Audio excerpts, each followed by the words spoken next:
Radiant team ban. TNC.Predators turn Radiant to ban. team ban. TNC.Predators turn to pick.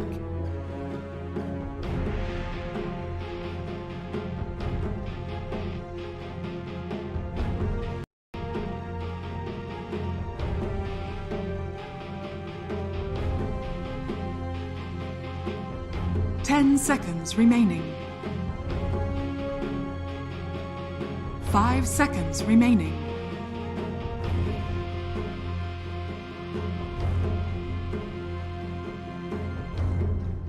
Radiant team pick. Venomancer.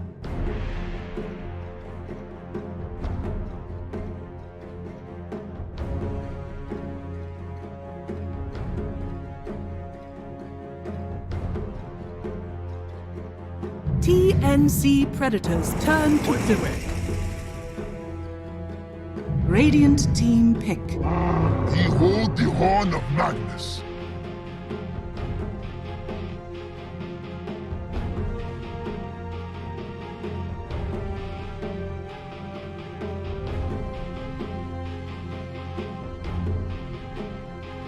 Ten seconds remaining. TNC.Predators turn. Quick.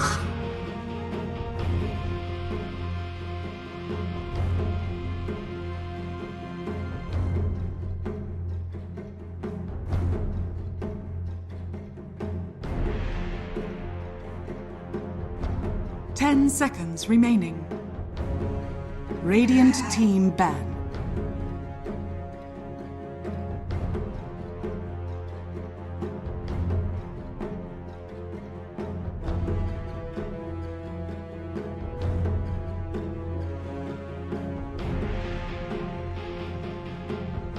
Ten seconds remaining. TNC.Predators turn to ban.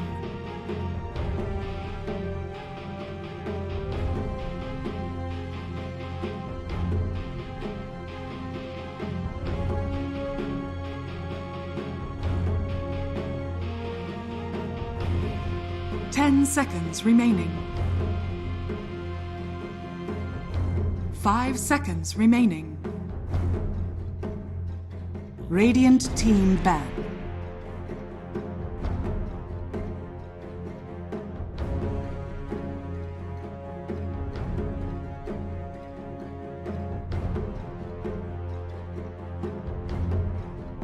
TNC.Predators turn to ban.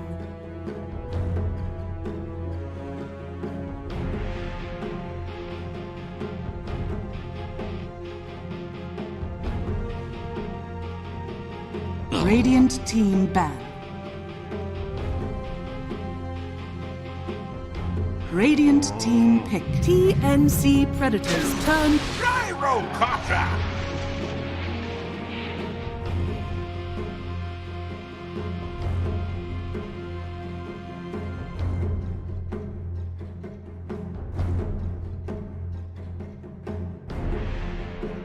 10 seconds remaining.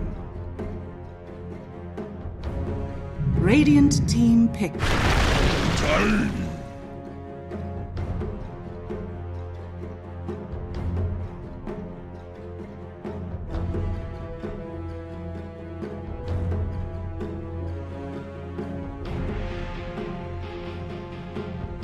10 seconds remaining. 5 seconds remaining.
TNC.Predator's turn. Oracle.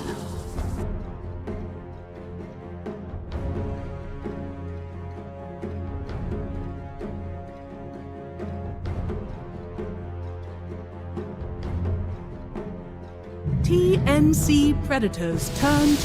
Morphling.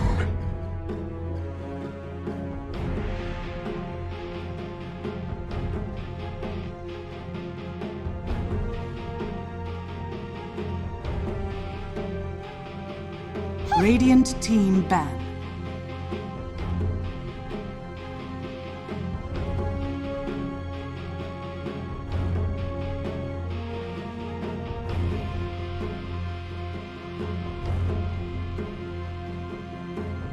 TNC.Predator's turn to ban.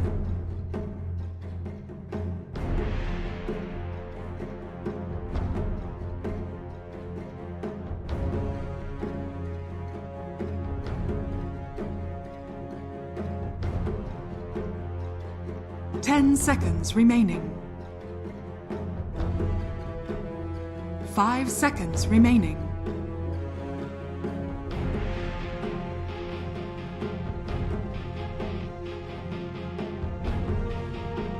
Radiant team ban.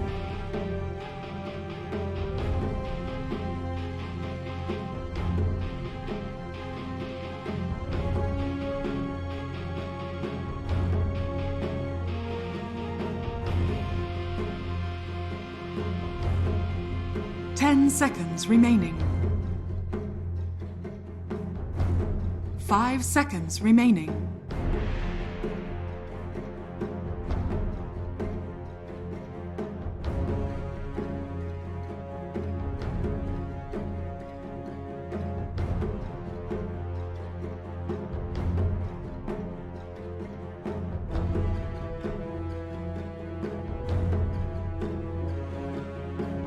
TNC.Predator's turn to pick.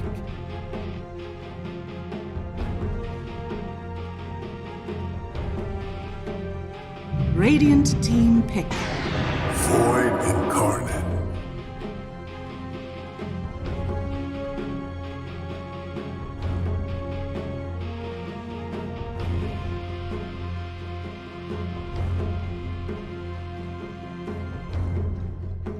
Ten seconds remaining. 5 seconds remaining.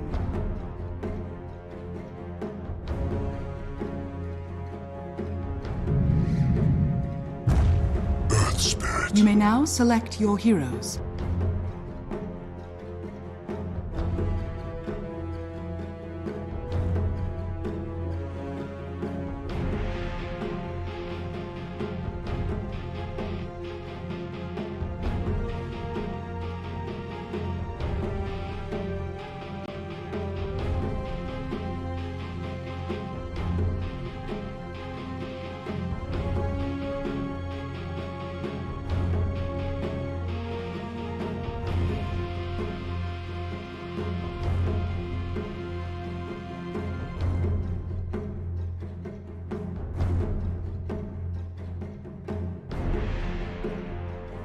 Ten seconds remaining. 5 seconds remaining. I admit nothing but my sadness that you're gone.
Faith in fate restored.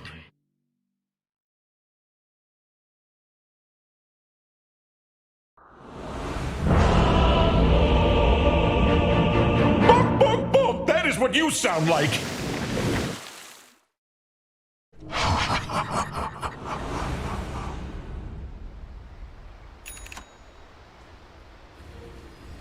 Ding, ding, ding, mother... Lakad mo, Toton! Normally.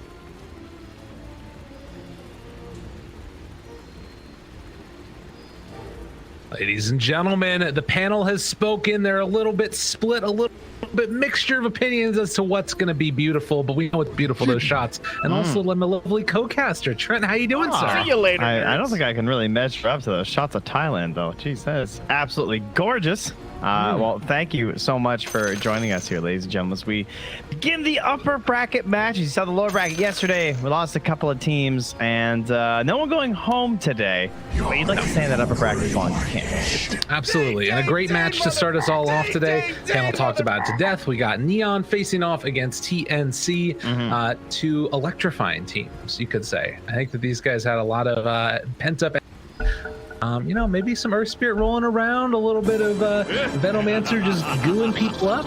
Yeah, finally. Finally, Earth Spirit mid, right? The panelists, they were teasing us with it, mentioning it yesterday, and I've gotten to see, like, I think, like, maybe one game that I've had the pleasure of casting of the mid Earth Spirits since this patch started, but it's starting to pick up steam across various leagues and regions, so excited to see it again here. And if there's one thing I know about this hero, he gets very tanky very fast. He is a ridiculously high stat gain, particularly on strength. 4.4 as Tim's can be found right at the start here. The missile is coming through, and Mr. JG trying to block the way. Tim will fall. See you later. See you later. All right, well, it's all there for the mid Earth Spirit as we were hoping for. Yeah. That's what you want to see. Yeah, I think that it's really interesting because, like, you give him the mid lane, he gains basically like 20 or how much is it? It's like 100 HP per level, just about, with his like crazy high strength gain, and then of course, like, he also can rotate around and find tons of kills. Gotta hit those rolls, right? And then we're all good. Yeah. But yes, the draft. So QO was favoring Neon pretty handily. He just liked it. Thought it was a solid play, whereas I think Denog was kind of going the opposite direction. And I mean, you can see merits to both. I think number one, TNC have the morph into the gyro, which, you know, tends to be a pretty scary matchup for the gyro because you're basically just better gyrocopter as the morphling. But I don't know, at least for me personally, the mid Magnus, even just like Magnus in general, feels like very passive. So I do think that this decision to get the Void Spirit was pretty huge at the end there, because there's a lot of pressure now on this Void Spirit and Tiny, Tims, and KP to make plays across the map to kind of create a little bit of farming time for both RML as well as Gabby. Yeah, definitely. Make that little bit of space happen, and they're going to be able to get on the right track.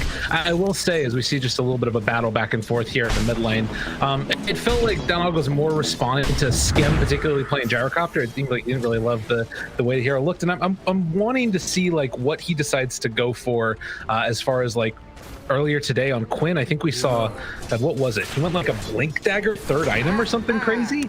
Yeah, I think even before BKB, but I mean, they were also snowballing pretty damn hard that game. That's fair. That's fair. So maybe not going to be picking that up in this game, but we'll have to wait and see. But I mean, the main key though is that we like the idea of the aggression from the hero, though. That seemed to have been very successful compared to like the more laid-back nature of the more common carry right now. And that does kind of include Morphling, although we've also witnessed some mid-Morphlings from like Gunner on the Zoomers that get active very early on. So maybe if Gabby can combine a little bit of that, that could be a little bit helpful for them. I have a feeling Gabby's going to want to get involved every now and then and just try to farm up as well. But I always see him as a little bit more of like a get in there, get the job done, fight around a little bit type of guy. And well, speaking of which, they're going on to March up in the top side. And Fairy Fire, not going to be enough to keep you alive there, buddy. Play hard, get the kill. In the mid lane, looks like Yopaj also went in there pretty deep as down bottom. Tims gets chased all the way back to the tier 3 when he's pulling these creeps. Tims might be in some trouble. No, can't quite get him. Needed another round of Fortune's End, I think, to really make that work. Tims in the meantime. Oh, back out though. He's really bells. Yeah, definitely. Jeez.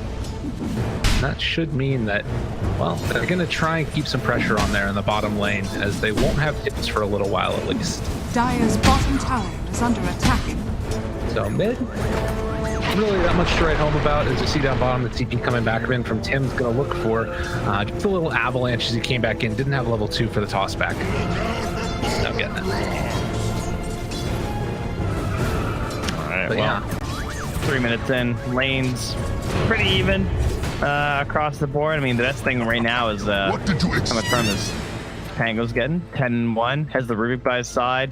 And the only pet is really this like support Veno, so I feel like for now JG pretty pleased.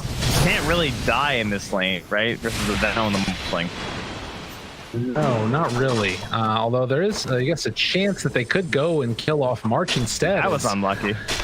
Not quite able to get him. And meanwhile, back towards mid, Yopaj went in kind of hard there. And Tim's now going to toss the magnets in on him.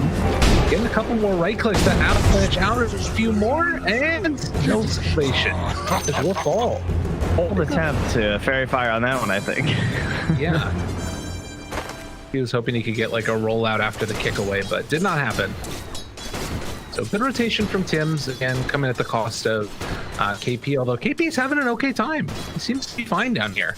Already at 3.5, getting some CS. Just need those levels so he can make the rotations later.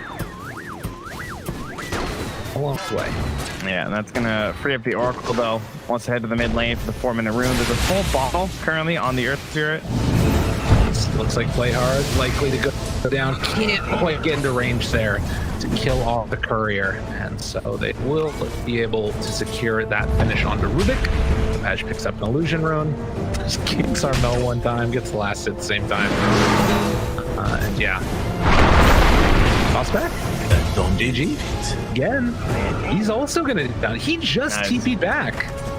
All done by Tims. That's what they needed though. They needed that little bit of a change in the lane because those two heroes, the Pango can just play super free. But timing obviously changed that equation quite a bit. Basically, you know, somebody else took his Earth Spirit. He's like, I gotta get something else done. I gotta get a high mobility hero. That's true. So Tim's tiny, and he so far has been the catalyst for all these good moves around the map. The 5-minute mark is coming up, and it looks like Neon are in a pretty good position to sneak away a lot of these runes. Possibly 3. We'll see how that one goes as Janelle takes 1, but they won't get the other one, so it's going to be 2-piece. Yeah, Tims didn't try and like contest the Rubik, which is fine because the telekinesis when he ran back from mid. So we'll notice that his own ward has been stolen, and they're going to see the Oracle now going back down bottom on that Observer ward too. As JG just dances way up top there. No real trouble at all. Very sort of meandering game. You can follow 1 or 2 of those heroes around as they make their rotations, and that's where the action's going to happen. Everybody else just kind of holding pat for the moment. And now makes the move. They do a little fade bolt back the other way from Play Hard, harassing away. There is Tim's mid, so they could go for a toss into RP play, but it's not an easy kill on the Yopaj. I mean, if I'm TNC, I feel like I'm just pretty happy right now. KP's just getting a lane. Armel's doing fine. Just fairly easy rotations. There we go, the RP skewer, but this is a hard target with the roll, and they missed that Gale too. Well, and they're going to throw out Fortune's End afterwards. Avalanche, this dude is very, very tanky. And it looks like he is going to be able to walk away. Picks up the Arcane Rune in the Oracle. And they're just going to back out again. So everybody comes mid and nobody dies. Yeah, we got double Bracer Magnus, we got double Bracer Earth Spirit. Nice and beefy. I feel like Earth Spirit, really good Spirit Vessel game, obviously against the Morphlane. See if that is what he decides to go for. Maybe he leaves that over for one of his other allies as a pickup, possibly. Even just being able to do that though is so good to mess with the Morphling, to change his item build, right? Because yeah, like right now you can see Gabby really wants to just rush this E-Blade, but that's a pretty scary prospect, I think, versus how much control they have, and then just running the risk of the lucky shot. Plus, are you ever going to be E-Blade down this Morphling? Like, sorry, this Earth Spirit? Yeah, unlikely. And you've already got like the pretty nice answer with Oracle once you get the points up in Fate's Edict. It's a pretty good save. Granted, you have to be a little bit close, which can be scary, but it's not the end of the world. A lot of stacks in the jungle right now for Radiant. It's mainly just that one big one that's over there. And also Dire have a couple around as well. So Mag's going to clear through this big one. Looks like. Yeah, he is quite farmed. Well, I mean, Morph's still leading the char and the gyro, but Mag, I don't know, it just looks good. Having treads, double bracer, and starting to build towards the Echo Saber for the 8-minute mark. Yeah, Armel off to a really hot start, definitely. Now tries to kill off these wards. Yopaj makes the move over. Tim's is here as well, tosses him back. Armel doesn't have RP. They're just going to magnetize, actually, get the root and kill onto Tim's. That was the easiest kill ever. Tim's, I don't know, I think he should know about that one. Right? He's played that hero. I guess doesn't lead to the death of the Oracle. Not exactly. Maybe he thought this would be like a better skewer angle or something, but JG dropping low top as the salve. The scam is down bottom. Just rocket barraging away some neutrals. It does look like Yopaj is going to make the move out afterwards. Picks up the urn, has already charges on it. Make something happen on the Gabby up top here, but they should realize that something is up since Playhard has taken over this mid lane at this point. Yopaj is going to make the sort of long meandering walk on back to mid afterwards. After he realized this can't really do much elsewhere. Ooh, Faded Brooch. Love to see it. Yeah, it kind of looked like Tim's was prepping for the rotation down bottom. He was just kind of doing some loop-de-loops in the jungle in between where he thought Earth Spirit may be and KP, trying to ensure that he won't be a target here. But our typical rotation around this time, 6, level 7, something like that. We get the carries swapping the lanes and taking the enemy safe lane tower. It is 2016 all over again. It's happening. Radiant structures are fortified. Tim's Dire's top tower keeps is under creep attack. back on. It's like running around. I think they want to fight. Well, they definitely do. And now he's almost dead. But the rounds come with the rest of them. This is not the way they wanted this fight to go. They're hoping to get him to come out of nowhere, but the silence to start it off finds on to Gabby. Not quite enough. He gets the strength towards KP. They bring down Oracle. Get together with Gabby, and up Tim's in there by PG's pretty freaking low. Avalanche, and now switching into the Earth Spirit. Yeah, the one's on. PG almost able to get it as the waveform through a couple more punches, and all of it to finish them off. Well, Gabby gonna stop being Earth Spirit for a little, switch back to Morph. That was pretty. Sometimes I'm to use a shovel too. You know, efficient guy is. You don't have to get that bounty. Oh God! Careful, careful. Oh, they're trying to get him, and they will. Fate played Gabby. How's he just gonna surf on and earn that guy to death? That was so swag. Yeah, awesome. Surfing on Morphine.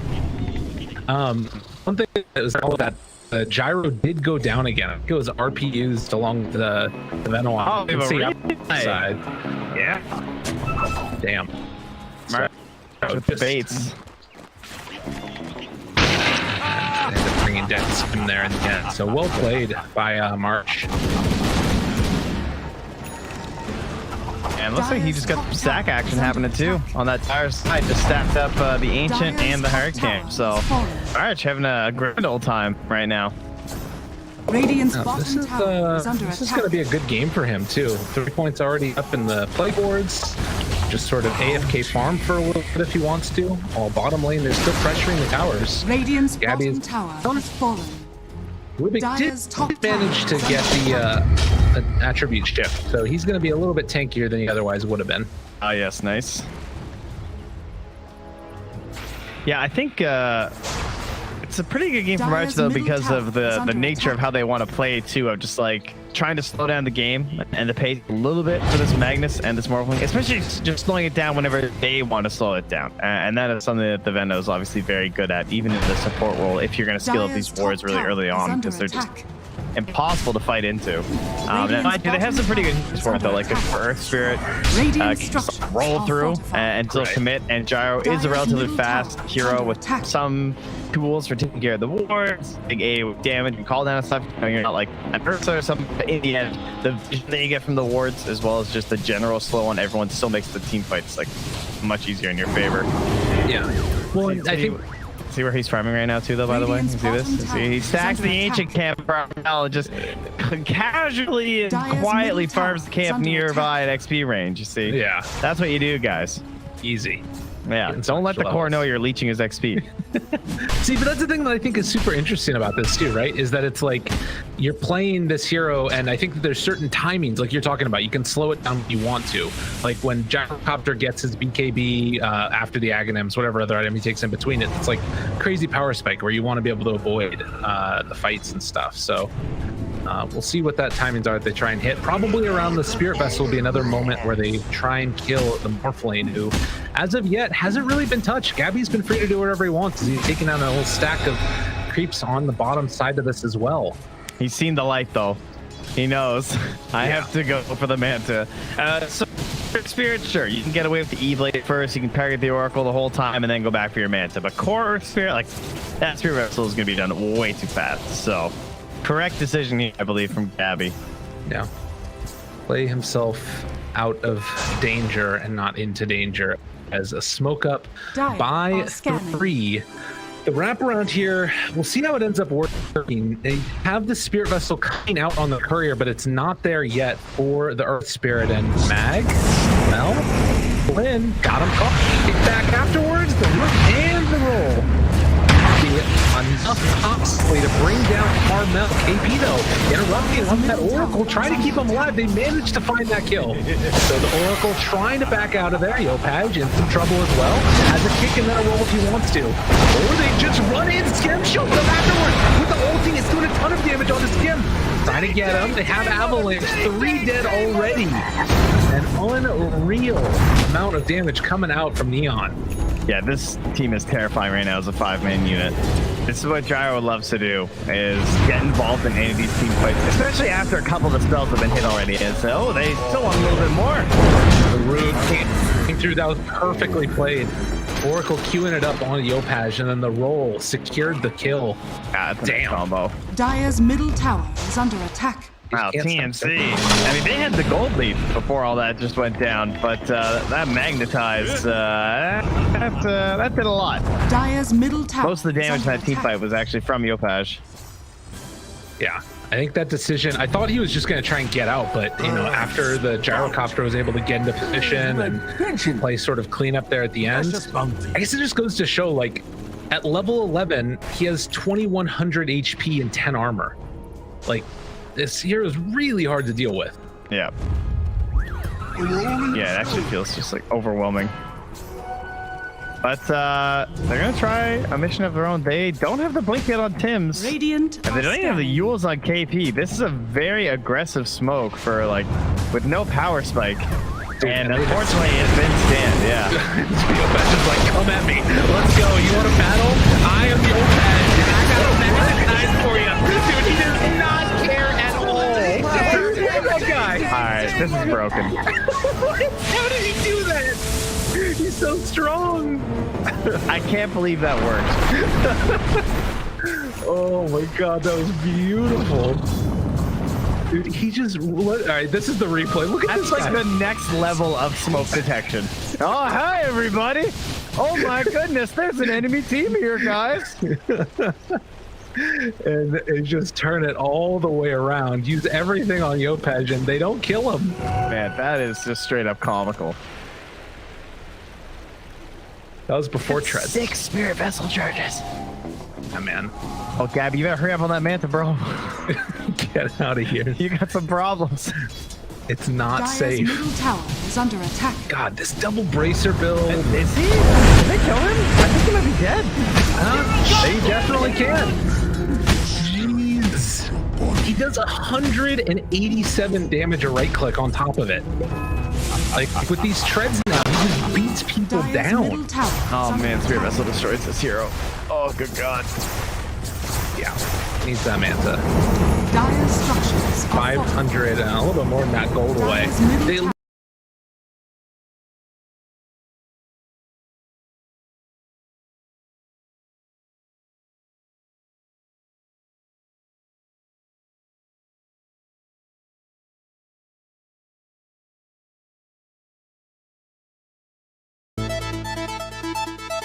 I mean, it was disgusting. It's like something one of your allies would say in a pub and be like, but why? Isn't there a smarter way? No, I got this, bro. Hold on. That was some serious Leroy Jenkins stuff happened. Yeah. Dire are 3,000 scanning. gold lead now. And, you know, you look at the win probability, it's favoring the Radiant, but I think it's speaking to this potential issue later on down the line. Gabby can get big, and Gabby can cause problems. As Tim's is being chased, but will not be found. Radiant's top Looks like tower he is going is to be able under to attack. escape for the moment, unless Oracle. They won't find him. He's deeping it. Yeah, he's in need of the blink for sure. So, you know, Gabby gets Manta now done and finishes off afterwards the E-Blade. Is there a point where this does start to get scarier at all for Neon? Or, like, I'm trying to figure out when they get the damage to deal with this Earth Spirit, and then after that, like, the damage Gyro's going to get into. I mean, I want to say, like, Carmel's blink, but it's so far away because he needs the BKB. Yeah. Ooh, almost got him. Not even close. Okay, Pete. Get out of there.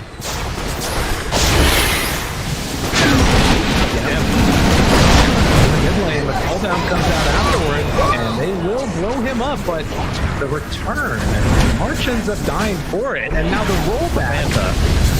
Yeah, he has 18 Spirit Vessel charges. It doesn't matter, they can't chase him. Hey, what? Oh my God, it's okay.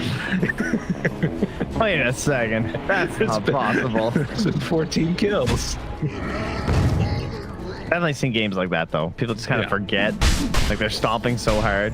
Yeah. Now just down to 2,000 gold lead, and that's, I guess, what we were just talking about. Gyro can get killed still.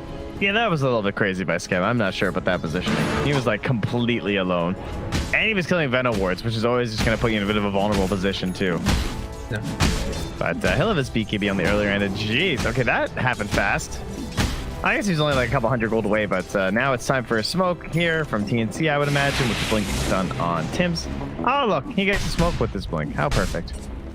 Gotta hurry, though. It's 20 minutes coming up soon.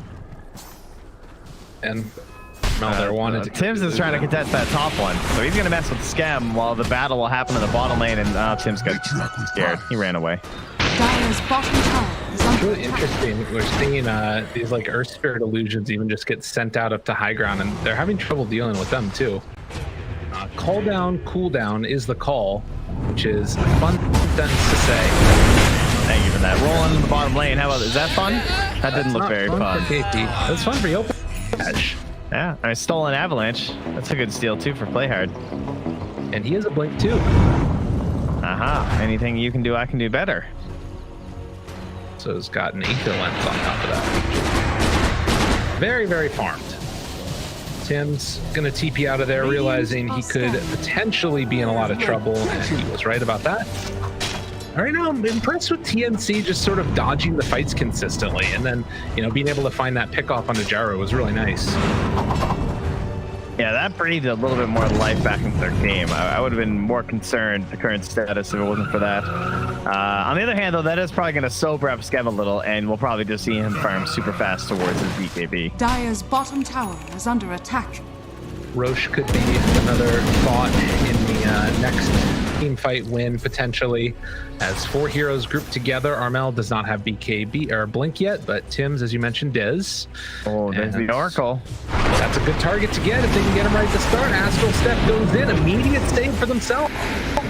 Over to the side, they get the lift up to get away from Armel and Tim's, and oh, that was not the reveal they wanted. The team went right. They were hoping to find someone else or something. Well, March is initiating. They're walking in. Toss back on the Oracle. That's a good person to kill and no buyback. Okay, rolling around a little bit, finding the kill onto Tim. Skem in trouble. Gabby just beating away at him, and they managed to bring him down. Switching back into Gyrocopter. He's got the Rocket Barrage out, and 3 for 3. Skem's TPing in from the outpost.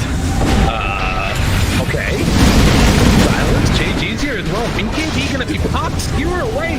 Lopez bit off more than he can chew. And now JG seen if he can kill Gabby, but that's not gonna happen. What have you done? Well, all right. What? So Yopaz was up at like the old shrine, and he TP'd to that tower to try and get in on that. Yeah. I think he thought that like he could go for the turnaround play onto Gabby, but he might have thought the RP was already spent too. That might have been what happened. Whatever the case was, it did not work for Neon, who take this early lead and start to fall apart a little bit now. The plus side, at least, is they did get the stolen RP on Rubik with the Blink Dagger. So this is going to be stunned for a very long time with the Arcane Supremacy working. But they need to find a way to make use of it. And I am very surprised that he managed to surpass Skem in this game. I mean, Skem now up to 3 deaths all of a sudden. Now, remember that like one time they picked off Gabby with the Earth Spirit, and it's like, oh no, end of the road here for Gabby. And now he has Manta BKB, so that's the end of deaths for him, at least by solo heroes. Like, you need a full-on team fight to kill this guy now, because they don't have anything through the BKB. No. And they're not going to for a very long time if they ever even get one. Well, Playhard, he has RP now, and does land it only on the one. That is through the BKB. That they can do. And it looks like they're going to be able to find the finish on the Tims, but no more RP after that. Gyrocopter gets his BKB, and they are going into Roche. Backward spots it, though. And Armel, skewer out. Okay, and then the individual. Oh, that was pretty, but can they get him out alive? False promise, saving his life for the moment. BKB out from Skem. Gabby just out the right cannon, the reflect cannon. He's taking a lot of damage, though, actually. Gabby still BKB'd, but it's going to wear off, and he goes down. Oh my god, the timing of that from Yopaz was brilliant. I think that wasn't quite as scary looking as we thought it was going to be. And what is this? They're smoking out. They're after the mag. Okay.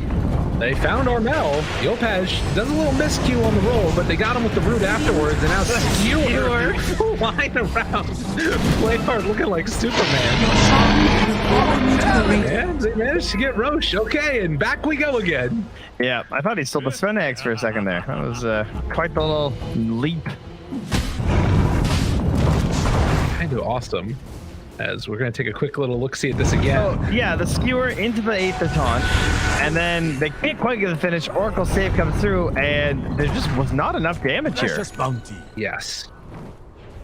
I think going Manta BKB limits your damage on the more plays. That's kind of what I learned here at this point. Yeah, it was probably a better fight timing for Neon, that is true. He's now going to start building in towards that E-Blade and probably try and hunt Mr. Oracle here. Going to TP out the roll right where he was, but the missile already signals that he is away. So 6,000 gold lead still. Big win after that fight in the Aegis. And could have gone. Team doesn't want to come. I mean, understandable. Like BKB stuff. He is so farmed right now. He's ahead of KP. He's got Blink, Force, Aether Lens. Like, what? Yeah, KP got into the unfortunate position that the Void Spirits can find themselves where like the rest of his team didn't necessarily want to fight that much, and he is a fighting hero.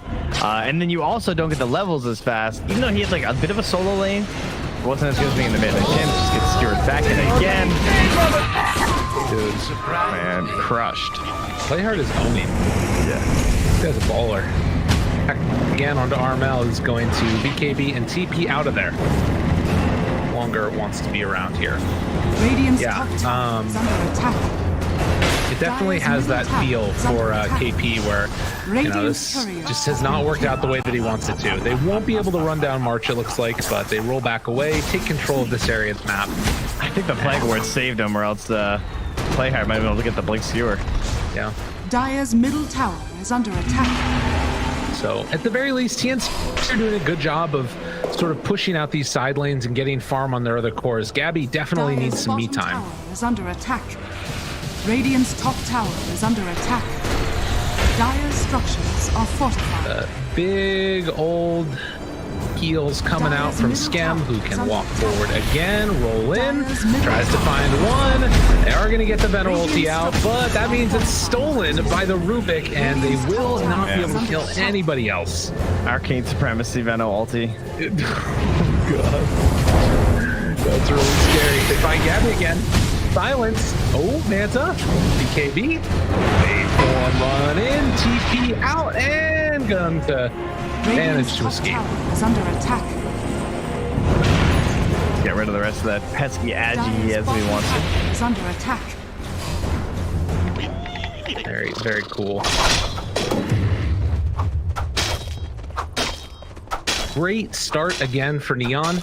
It feels like they've been setting the tempo with the Earth Spirit and then making consistent kills around the map. And this whole time it's getting towards Skem having his Scotty done. Yeah, nice and tanky, and continuing to reduce Morphling. If he tries to like go strength morphing and everything outside of his BKB, gonna run into some trouble. Not really canceling out any big heal auras or anything though, because they don't have any. No. The only aura they're working with right now on the side of TNC, I think, is the pipe, and a ring of Aquila, I guess. Which, you know, it's really feeling to me like just when you get that 5-man together from Neon, it's so much more potent. Granted, we haven't seen like the big Venom ulti into all of them and chances for it, but you know, there's that opportunity later on down the line as well. And Armel also now has like, you know, big BKB, big Blink Dagger. Dire's bottom tower And that unfortunately is a stolen Empower though. Oh no. More damage to all of his friends. And Scotty, yeah, with the Empower, it's going to be even more damage. Damn, dude. Dire's bottom tower. This is going to be now 161 plus 55. Let's see this. Dire's bottom tower Plus 106. No big deal, you know. It's a huge issue or anything. He walks right on into it, chasing for more. Armel trying to escape, does have the missile on him. They step forward the missile. Armel is going to manage to TP out of there. Oh man, that would have been so sick. It never works. No. At least force out that BKB for them. So good dodge by TNC, able to escape from the clutches of Neon. We probably are going to wait for the next Roche, I would imagine. What have we? Now there's the fact that JG is going this like full aura build, right? Yes. So the scaling isn't necessarily there right now for Neon because you have an Earth Spirit and a Pango core. So you have two super tanky and annoying cores, but you're essentially all in on damage from Skem. So when you're all in on someone, sometimes these like big disables can just kind of ruin your whole composition, and they do have the RP. But at the same time, you have single target save in the Oracle. So there's gonna be a battle of John Uel and surviving to make sure that Skem will survive. Right. Well, and you know, he's got a Glimmer Cape. He's got pretty quick movement speed and all that good stuff as well. Of course, the big worry is now that the E-Blade's online, if you do get even one disable from any of these other heroes on TNC, you will explode. Yeah, very likely. Tower is under attack. Ah, but there he gets the blink. There, even safer. Good choice. Formed. What the hell? How's everybody have so much gold? I guess we're 31 minutes in. A lot of objectives taken. Radiant's Tier 2 towers is no under longer attack. standing for the Dire. We're almost at the Aghanims. They didn't get any outposts, did they? Either. Radiant's bottom tower is I under think it was attack. captured in time. Nicely done by Neon. Take that away. Man, Neon playing so well. Yeah. It's an impressive team. They came in through the open qualifiers just a couple of months ago, won Esports, and they're looking really good now. I think this is a team that everybody kind of needs to be on the lookout for. I'm worried about this next team fight if he still has his arcane room with a 10-second BKB.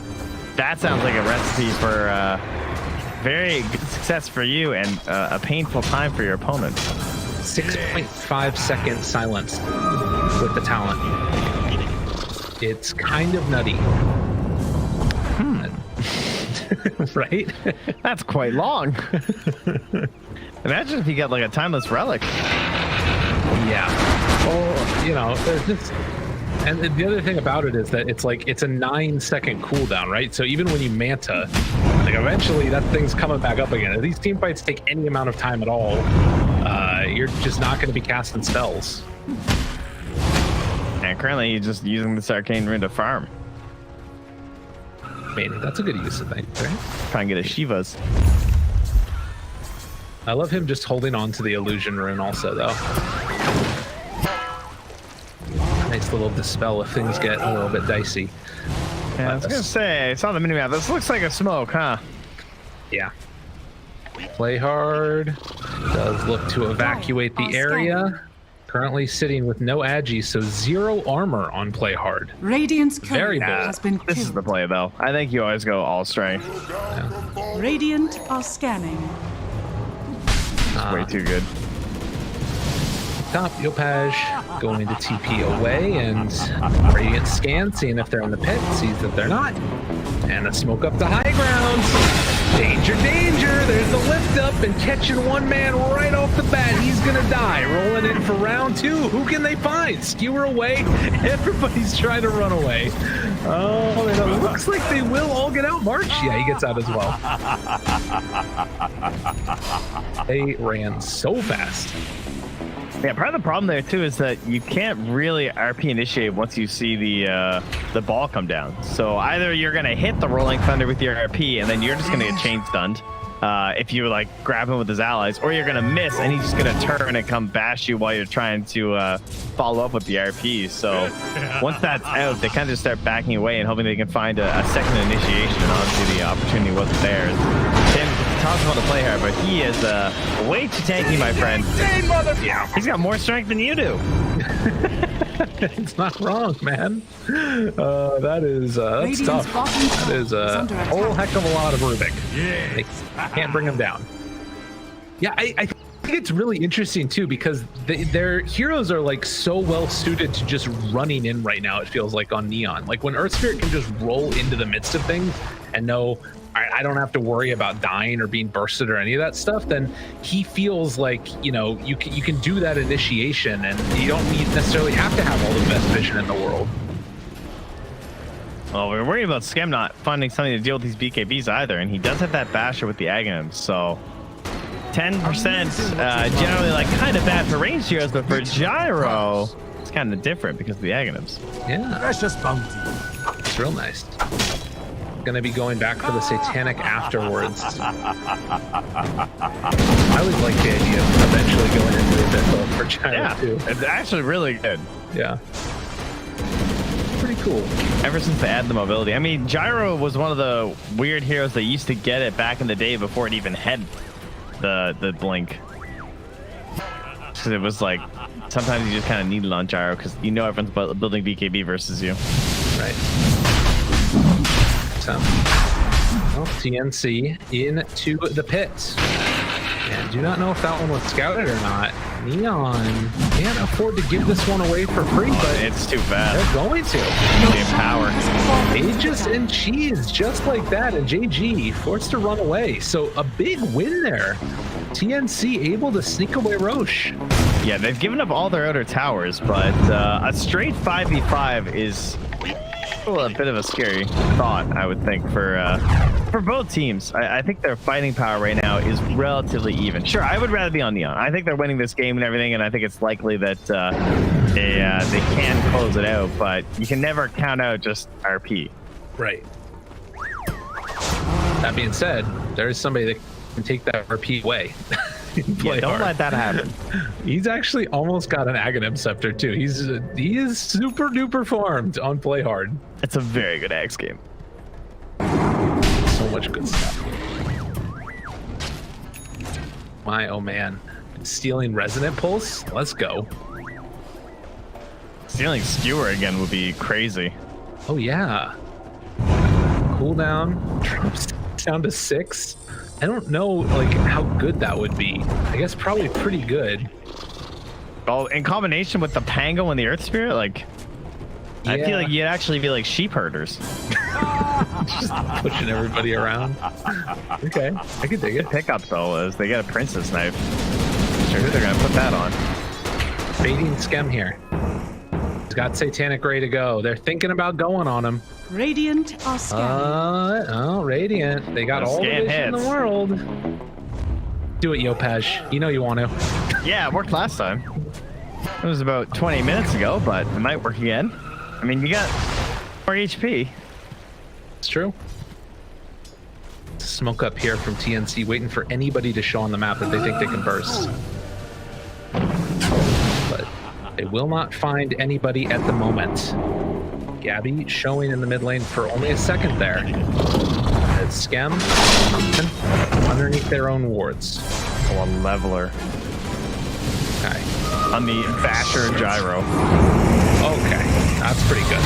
Now roll back and forth. They find Gabby, didn't get the switch over to the strength form.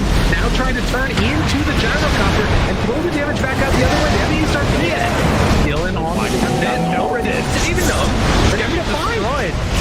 He got absolutely wrecked there. Meanwhile, on the other side, Play Hard, he's also gonna fall down.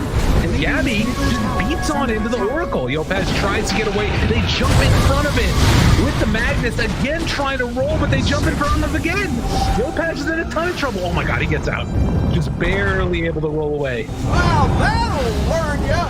Well, that was not the way I think the Gyro thought that was gonna go. Tell you one thing, he didn't get the bash. That's for sure. Oh my god. Radiant's middle tower. Oh, that looked terrible. Yeah, the Morph did more damage than the entire Radiant team. Well, and no wonder. Look at his damage right now. Yeah. He's got like 550. Oh, this Morph versus Gyro matchup is so brutal. Dude, are they really just about to win this game right now? Jericho doesn't have buyback. This was such a big turnaround. Oh, it's crazy they just been so consistent at catching him before the BKB got off. Yeah, and now gets another round of stuns, and well, just like that, never mind. They missed on the roll. He's getting away. Okay, Aegis down. Under control. He gets bashed, beaten, possibly killed, and now Gabby versus the world. Can he do it? Trying to roll away and does have TP. Well, so he's out of there. Immediately Pango queues up the Basher. Yeah. That was a lot of death, so that's everyone died. I mean, if you count the Aegis, so we even back out a little bit. And so does Dota Plus, losing some faith in Neon ever so slightly. Just want to get off the roller coaster ride. Let me stay here. Oh, there it is, the relic. Ooh. Yeah, but Yopaj also has the Spell Prism, which they now also give for the Dire side. Huh.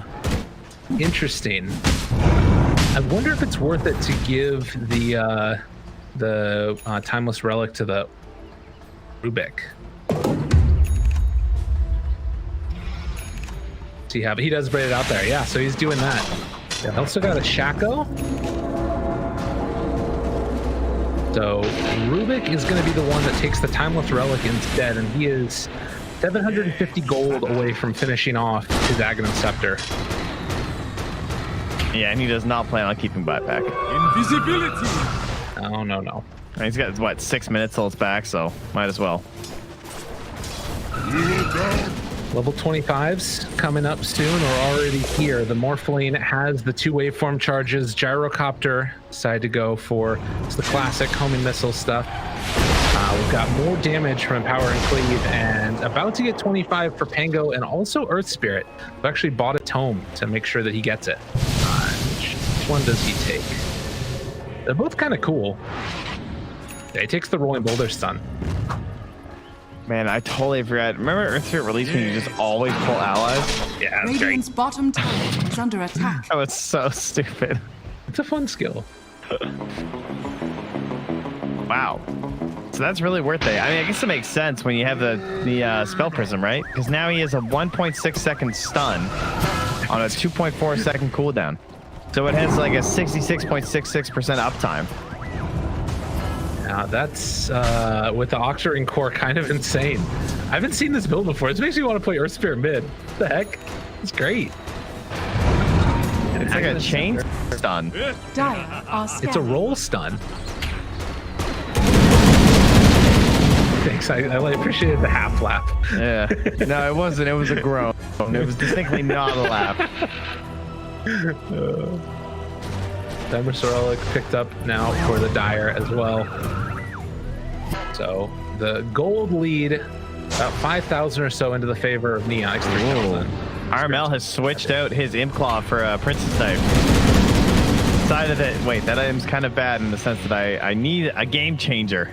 And Imp Claw is not it, so see if the Hex can do it. Be interesting to watch that. Right now, TNC gonna take over the high ground on the Radiant side of the map. They are under vision, though. There's an observer ward here, and kind of grouping together. There's a big question. Do you want to try and take under attack. where you have some of the vision?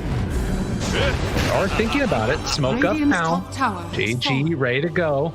They have to know that they're up here. And for Spirit, going to roll into position. Do they go? Jump in. Rubik brazenly in front of all of them. They find the Rubik going to be saved by the Oracle. Stew it back onto all. RP going to land afterwards. They destroy one, but now the RP stolen. Dual Scepter lift up. Rubik has it afterwards. Fanta, dude, saving the day right there. Unbelievable. Yopaz, though, in the midst of all of them, trying to bring down that Magnus. And look at the damage coming from the Morphling. It's almost enough able to live. He's barely. And now the turn. JG, what more can they do? Doesn't feel like it's all that much. They need a type of disarm or anything at all. They're still living through all of this. Gabby turns to fight, has the E-Blade afterwards. Triple kill for Gabby. They're going to buy back on the Pango to try and get into this fight. But I don't know if it's going to be enough. In the end, they roll in on top of him, kick him away.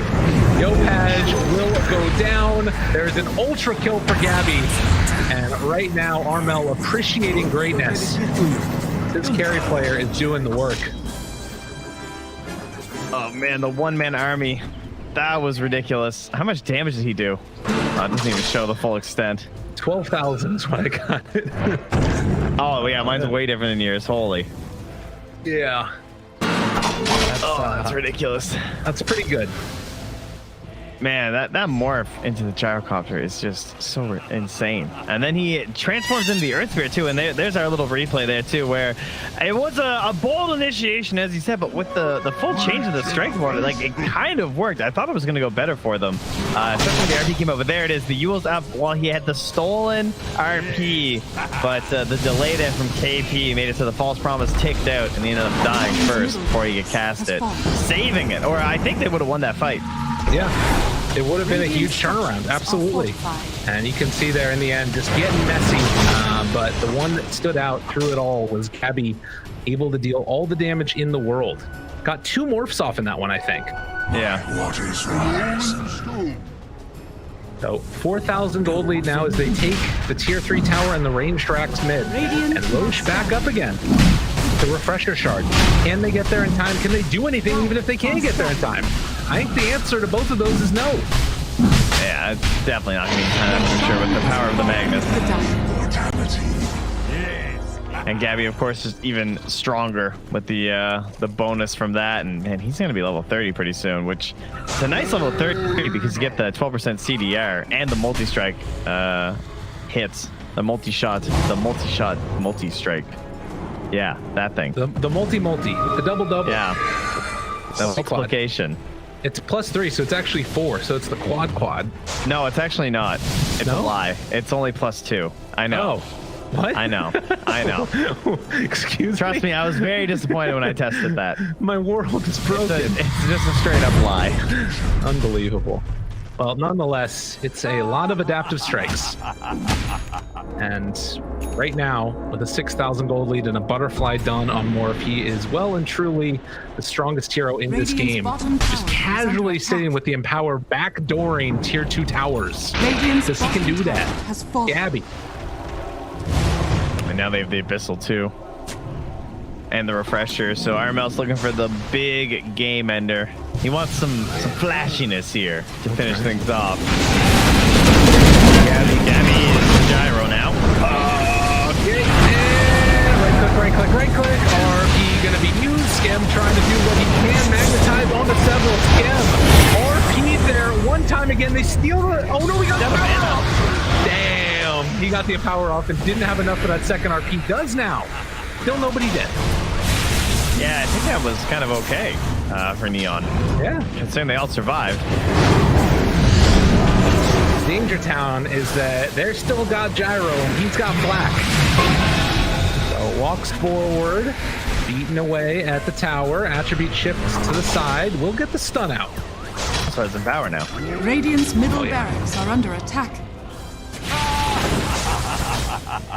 Good play by the mag to get that Empower off before Rubik was able to steal RP. It was an immediate cast afterwards. Yeah, he's gonna be super careful. Avalanche, not even used, just the toss back on to the Remnant, and the RP comes out from Armel, controlled and gonna be killed as they all start to fall. Yopaz trying to get away. They do bring down the Tiny. Armel will be forced to jump away, and actually they've gone a bit too far. So they do manage to punish there, but only for a second. And now KP, he gets demolished, but Gabby, he's so strong. This guy is really hard to deal with, but maybe he's gone a bit too far. Got a Manta again. Dave and the jump. They bring down the Oracle, and Yopaz has to just jump away. So they do lose the Tiny and the KP Void Spirit. Can they find anybody else on the retreat? Does not look like it. Okay, gonna give me a heart attack there.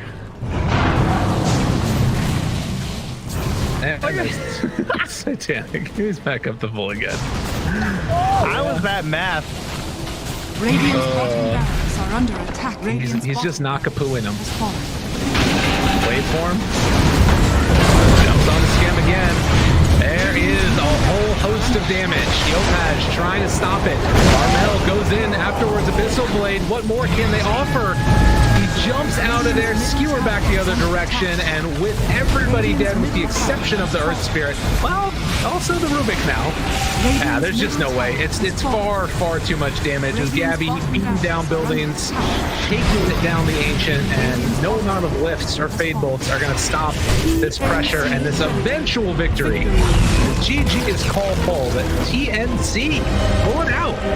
Yeah, Neon maybe too patient? Is that what our end result was? Like, did they ever pressure the high ground, get to those tier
TNC.Predator's turn to ban.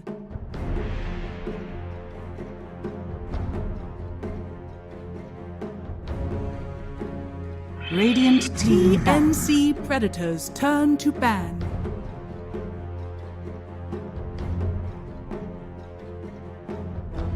Radiant team ban. TNC.Predator's turn to pick.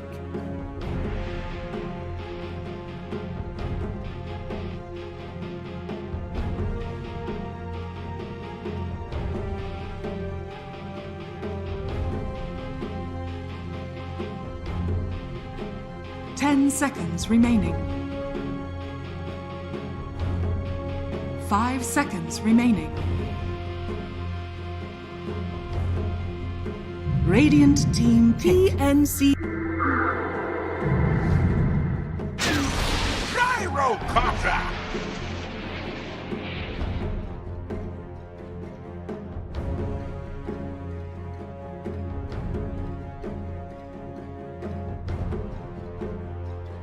Ten seconds remaining. 5 seconds remaining. Radiant team pick. Dusk.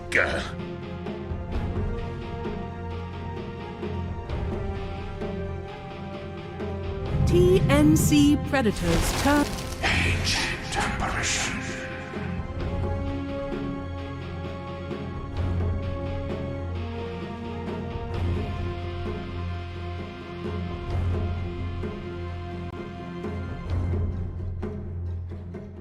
Ten seconds remaining.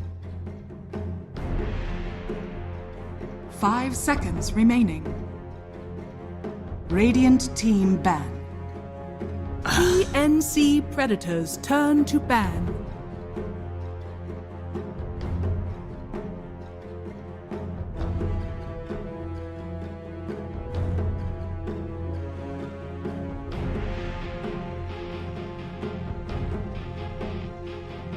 Ten seconds remaining.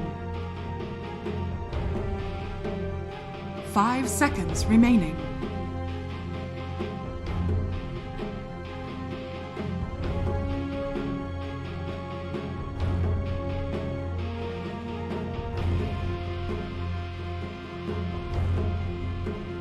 Radiant team ban.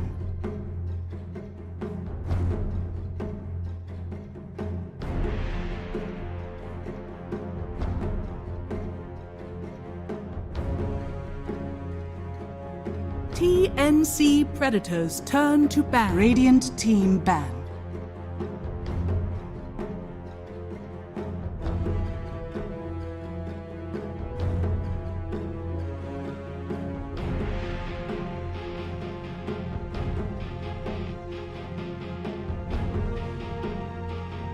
Ten seconds remaining.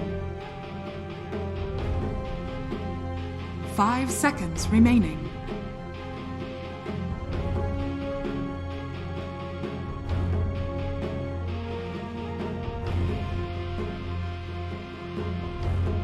Radiant team pick.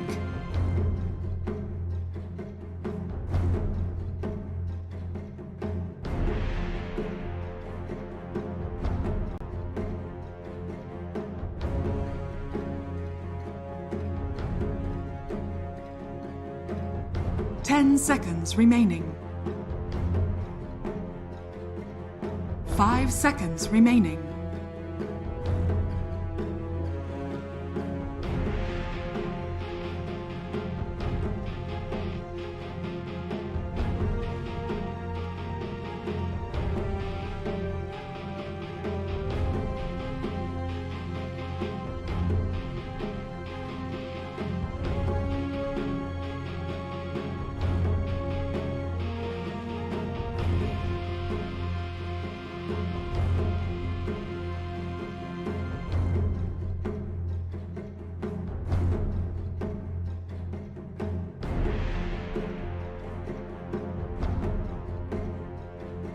TNC.Predator's turn. In the spirit.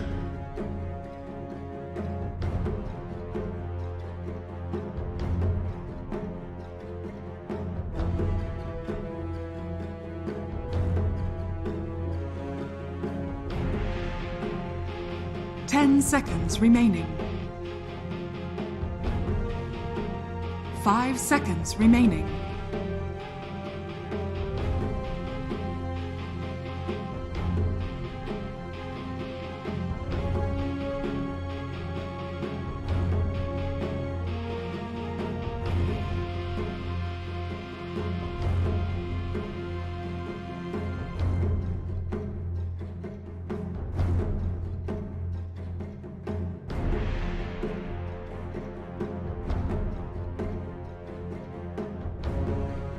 Radiant team pick. Void incarnate. TNC.Predator's turn. Grimstroke.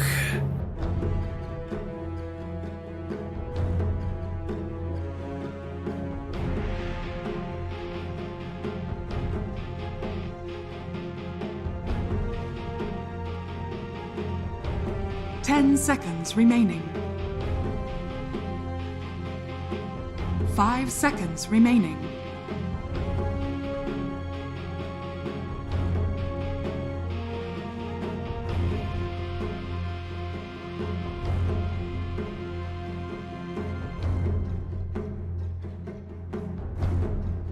TNC.Predator's turn. Anti-mage.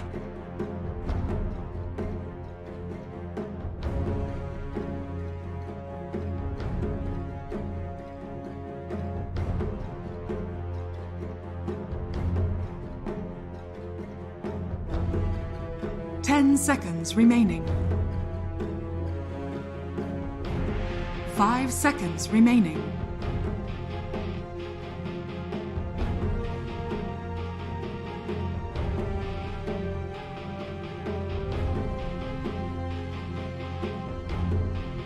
Radiant team ban.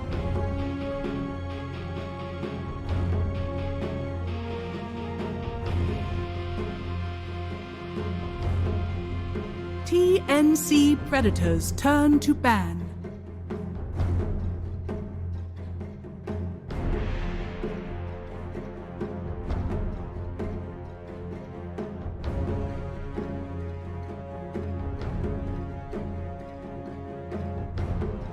Ten seconds remaining. 5 seconds remaining. Radiant team ban.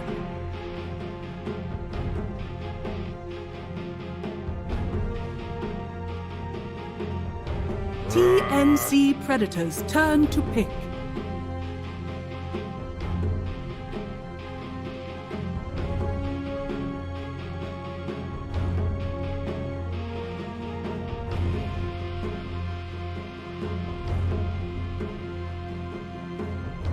Seconds remaining. Radiant team pick. Puck!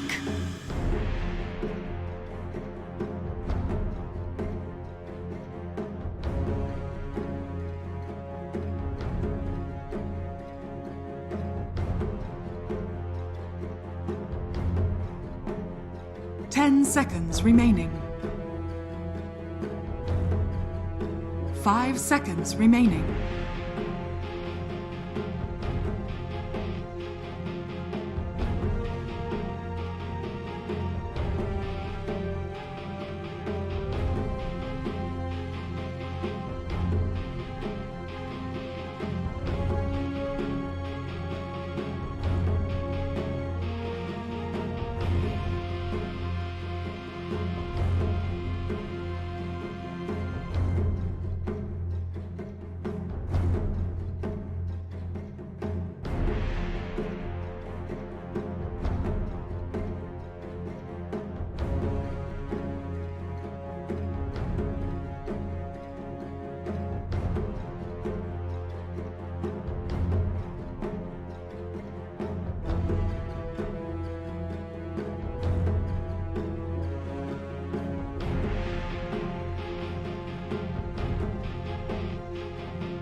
Choose your hero.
Dang, mother.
Was that smart?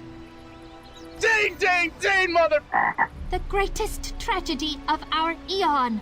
See you later, nerds.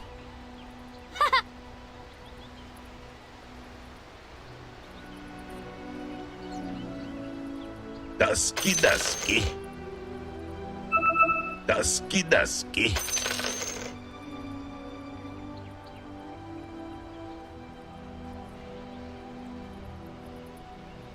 Here we are on the watery side ahead of us here in Thailand. Beautiful, flowing, gorgeous nature. You love to see it. And now our ugly mugs afterwards. I will say I love that music. I just want to get up and get a little boogie on when I hear it. How you doing, Trent? Well, I'm not boogieing quite yet. The teams are getting ready though.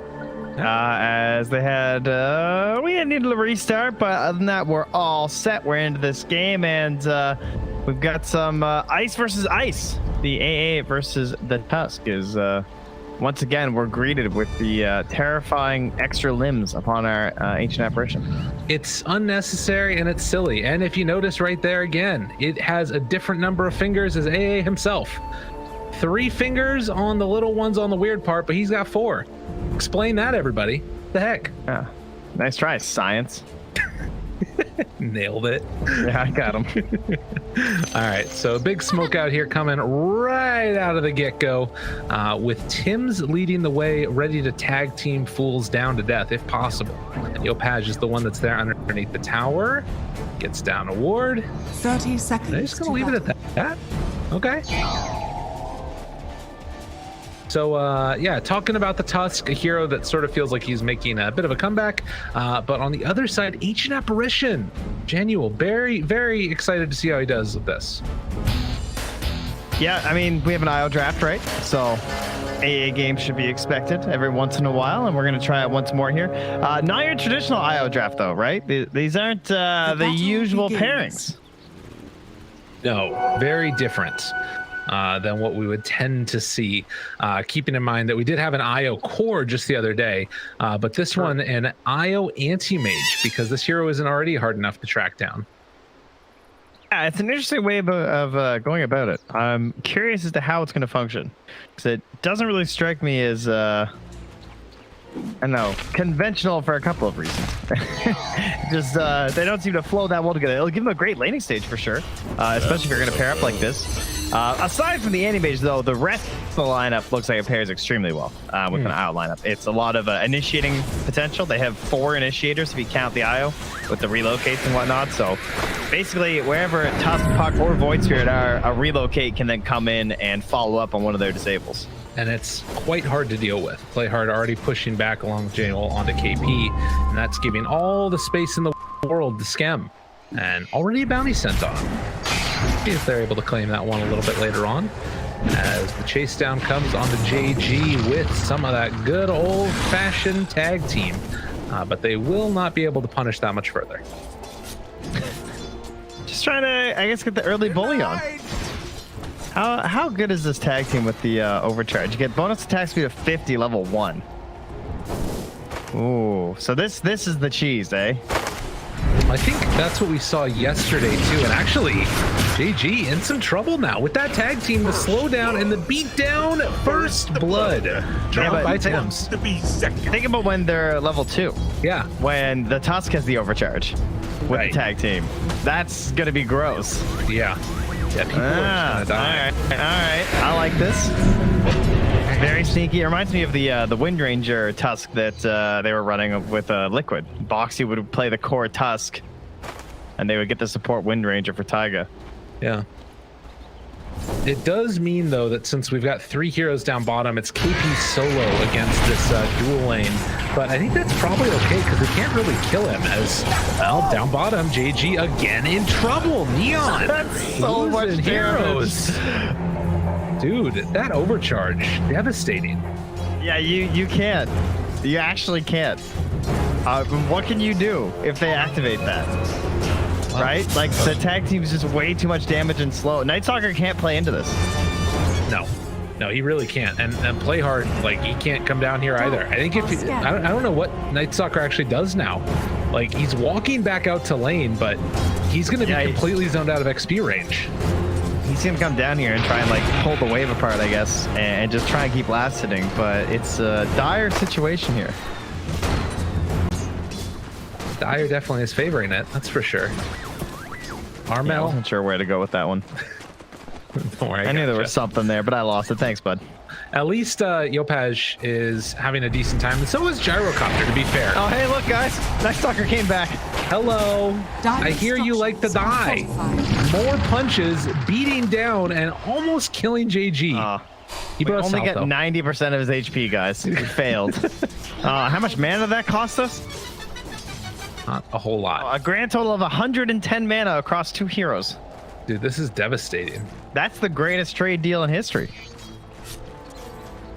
He's just going to zone him out. Like, he's completely out of XP range. Now, the flip side of this is that they're also doing a lot of work here as well. They jump forward and find JG. Just when I think I can stop talking about it, he is likely going to fall here. They're diving in all the way. Can't quite get the last touch, though. But like I was saying, they've been able to force KP completely out of lane.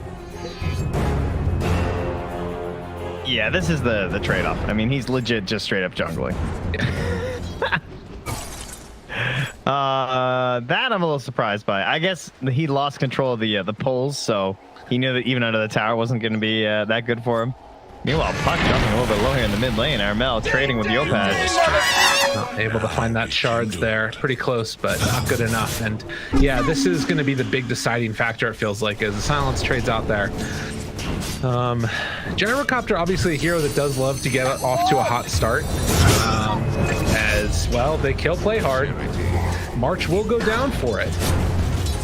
But what's funny is that we were just talking last game about, man, everyone seems so rich. Like, there's so much gold and items this early. Now it's going to be the opposite because we have like 2 dead lanes basically. Yes. that don't really show signs of being able to catch up anytime soon. This lane being over here is great for JG, and meanwhile up top KP, he's able to get that side pull off a little bit. So there will be a creep wave coming into his tower, which should make things slightly better for a bit. As rotations come mid, but Armel will be able to dodge away. He goes and picks up the bounty. Prize. Benefits of the puck. Pash has to wait till he's level 6 for such fancy plays, but that will also be occurring here soon, so not too much concern for him. Shards not quite able to connect on bottom as still trading hits there mid. Armel forced to jump away afterwards, but yeah, you can see that JG having a better time now that it is nighttime, but can't get that pull off. Tim's there to interrupt yet again. Yopaj underneath the tower, but Io moves in, and they're able to keep alive that puck. I actually have to rotate this IO around a little bit now. Can't just fully go in on the AM. I guess they're also just thinking, like, we've secured enough of the AM diminishing returns here. As they miss the shards down bottom. Can't trap JG in there. Probably would have been all right anyway, but at least could have burnt a little bit more of his health. And you compare, KP's still coming out a little bit ahead in this, almost a level ahead of them, as they will find and take down that Grimstroke. Meanwhile, jumping in, Armel, he has already used the coil and is going to die to Yopaj. Yeah, and March has a DD, but he's not actually that scary to Yopaj. No. So. Not in the least bit. Okay. Oh, 6.5 minutes. Still very even so far. How is the anti-mage doing as far as items? He's just queuing up straight Battle Fury as to be expected, as Skim and KP are trading hits up their top. And will get hit by the stun, forces back JG yet again. But yeah, it looks like he's going to be fine up here. This KP Void Spirit, it's really hard for them to dive him. Now, what is the counterplay when they try this exact same thing with the Dream Coil, where they're gonna have this like tag team plus tethered hero, and they're just right-clicking away on this like gyro? They don't really have a good answer, do they? I mean, I guess the best thing they have is a rotation coming in from Yopaj and like a double bolas or something, and then trying to get to the turnaround from that. As geez, that was quick. Someone dropped their ice cone on the ground there. He got exploded. Yeah, I mean, if you step too far forward and you're not getting eyes on Tusk, you're just going to explode. So well played by Tim's there, making these good rotations with the boots early. Call down used over in the jungle to just farm up some creeps while Dash pushes out the lane. And you can see Scam retreating to where they built up a few stacks for him along the way. Net worth laid right now, a little bit for head. One problem that I see here too, though, is as we get the coil, this is that kill they really need. Tim's trying to make it work, stunned, but he gets away just barely. Oh, Yopaj, 80 HP. That keeps him alive. And actually gets the regen, of course. Oh my god, that's unbelievable. Tim's is going to be stunned, but they do break the regen, and Yopaj, he's stuck around a bit too long, but there's the remnant away. And just when I thought they were going to get him, he gets away again. Oh, good. But, so KP, he did okay, and, JG's back, like, farming now, but Night Stalker likes to kind of snowball, play the early game. So starting out this week feels like a worse situation than the Void Spirit doing the same thing, just because like it feels a lot easier for a Void Spirit to play off his allies and like set stuff up compared to what JG's gonna have to do. Totally, yeah. I mean, JG people with the Void, the Crippling Fear is quite good as well, but you kind of need like that +1 to play with. And I mean, I guess it's probably going to be Ember that he needs to do that with. Him and Yopaj are going to need to group together at some point and make some moves. And the Grim, right? Yeah. Like then you can actually like steroid up your hero. The problem is you don't have that nice get out of jail free or initiation card, depending on what's useful for you, that both the Puck and the Void Spirit have. You just have I run in. So your ultis really need to count, because that's what you're going to have to play on. And to be honest, depending upon what these builds end up being, like, he might just explode too, right? Like if somebody builds a medallion, or if you get like a Blightstone on KP and they've got tag team working, like even if JG runs in, he might still just die. Like they have a ton of physical damage with the tag team being maxed out by Tim's. Yeah, I'm kind of curious what his build will be. I guess just like an offlane style, he could try like Halbert's not like necessarily that good this game, but I would think like something involving like a Lotus would be nice. Yeah. Sounds good to me. Skem, he rotated towards the mid lane now. All 5 heroes in this area of the map for the side of Neon. And I gotta be honest, an unimpeded AM that's been a part of 3 kills at 10 minutes. I'm feeling pretty good if I'm looking at Gabby's game. Yeah, true. But Skem's also been fine and has the Mask of Madness and might be able to play a little bit sooner. But the other 4 heroes look pretty early game centric there from TNC. See if they get an easy one. Yeah, and now Januel also in trouble. He's gonna drop. Inkswell trying to make something happen there, but the Dissimilate comes in and KP, he's gonna have another remnant in just 1 second. They might not even need it. They just beat him down. Flurry of action, 3 die mid. Then afterwards, like you look, Gabby's like diving the Night Stalker underneath the tower. Tower is under attack. Oh, Playhard even lost his tome. That's depressing. On his courier. It's hard out here for ice cream. Radiant's middle tower is under attack. Okay, they see that Yopaj is nearby. Astral Step, jumping on to March. March decides to try and get away. Oh, nice ether. The side of his nah. Almost there. Yeah, the DD's too much. Yeah. Still managed to get out on the Void Spirit, if nothing else. Good play by March there to try and get away just by the tether out, moving in a little closer. They're bringing the puck down bottom now. Okay. They have an opening here. In case life couldn't get any harder on this poor Night Stalker. Bail out. Mana Void is available. They pop it, get the kill. Yopaj tries to jump. They bring down Gabby. Okay. That was needed. Yeah, just even that second level in the bola was just enough to get that. Now Armel will slowly make his escape. Hope that no one else is there lingering around as they head for that haste rune, but tower is under attack. KP gonna snag it away from Yopaj before he can get there. Play this Yule Scepter for KP to set up for kills. This has been Tim's left alone up top for a very long time on TNC, and it looks like he's going to be trying to go towards a Glimmer Cape, most likely. I guess it could depend, change depending upon if he gets like enough gold to get into a hood or something. But Radiant's bottom tower we'll have to wait and see. Yeah, I thought he might try and rush the medallion for like that big walrus punch damage. Right.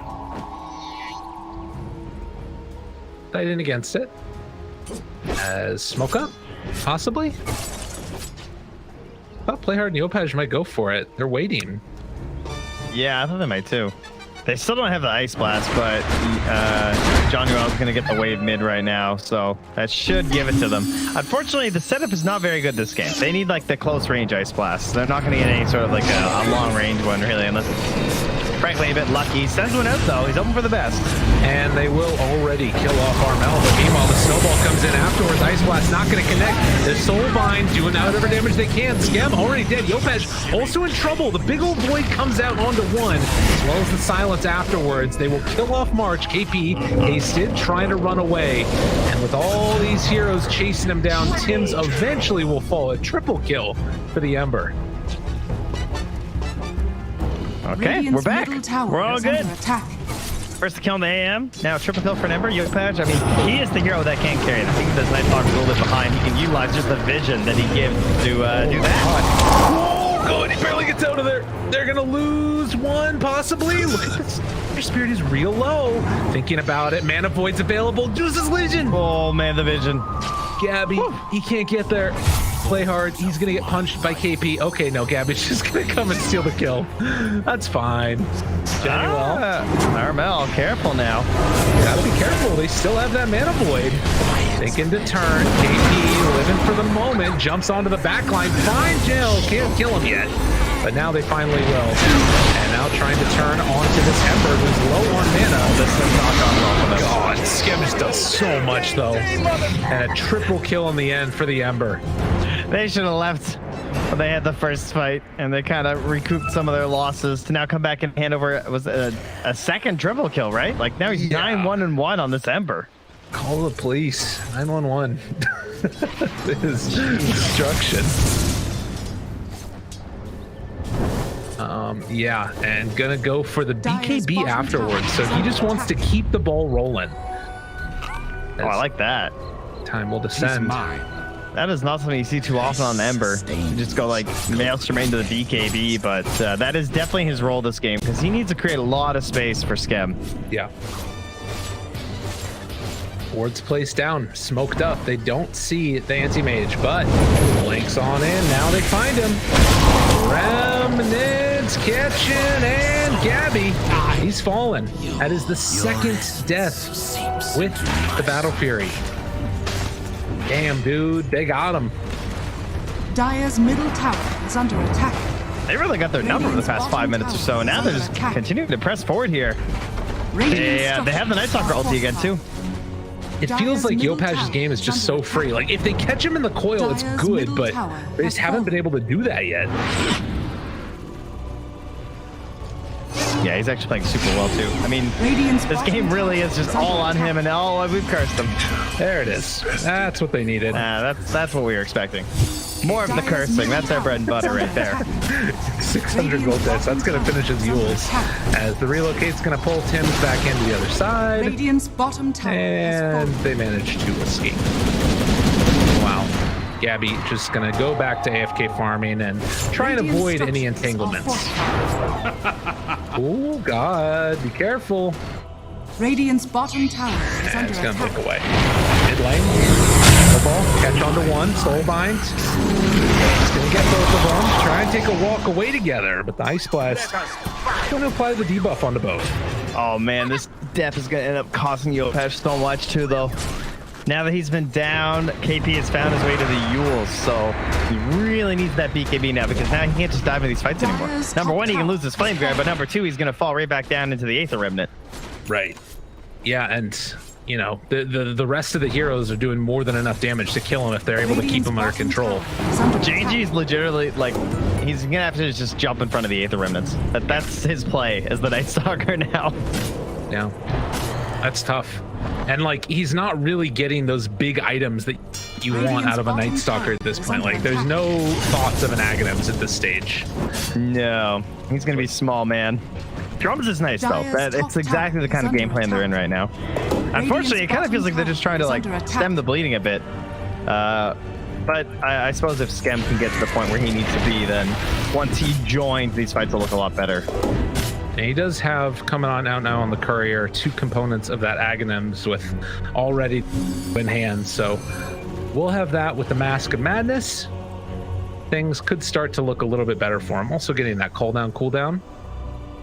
It's probably one of those sad things about Roche too. Like the Aghanims just makes it way faster. I mean, it's basically a DD on the gyro. It does put them into the idea of vision around the pit, but for now they're rotating towards that bottom half of the map, again towards Gabby. March going to be found. Gabby will thank March very much for his services. Yeah, as he is not the one that dies.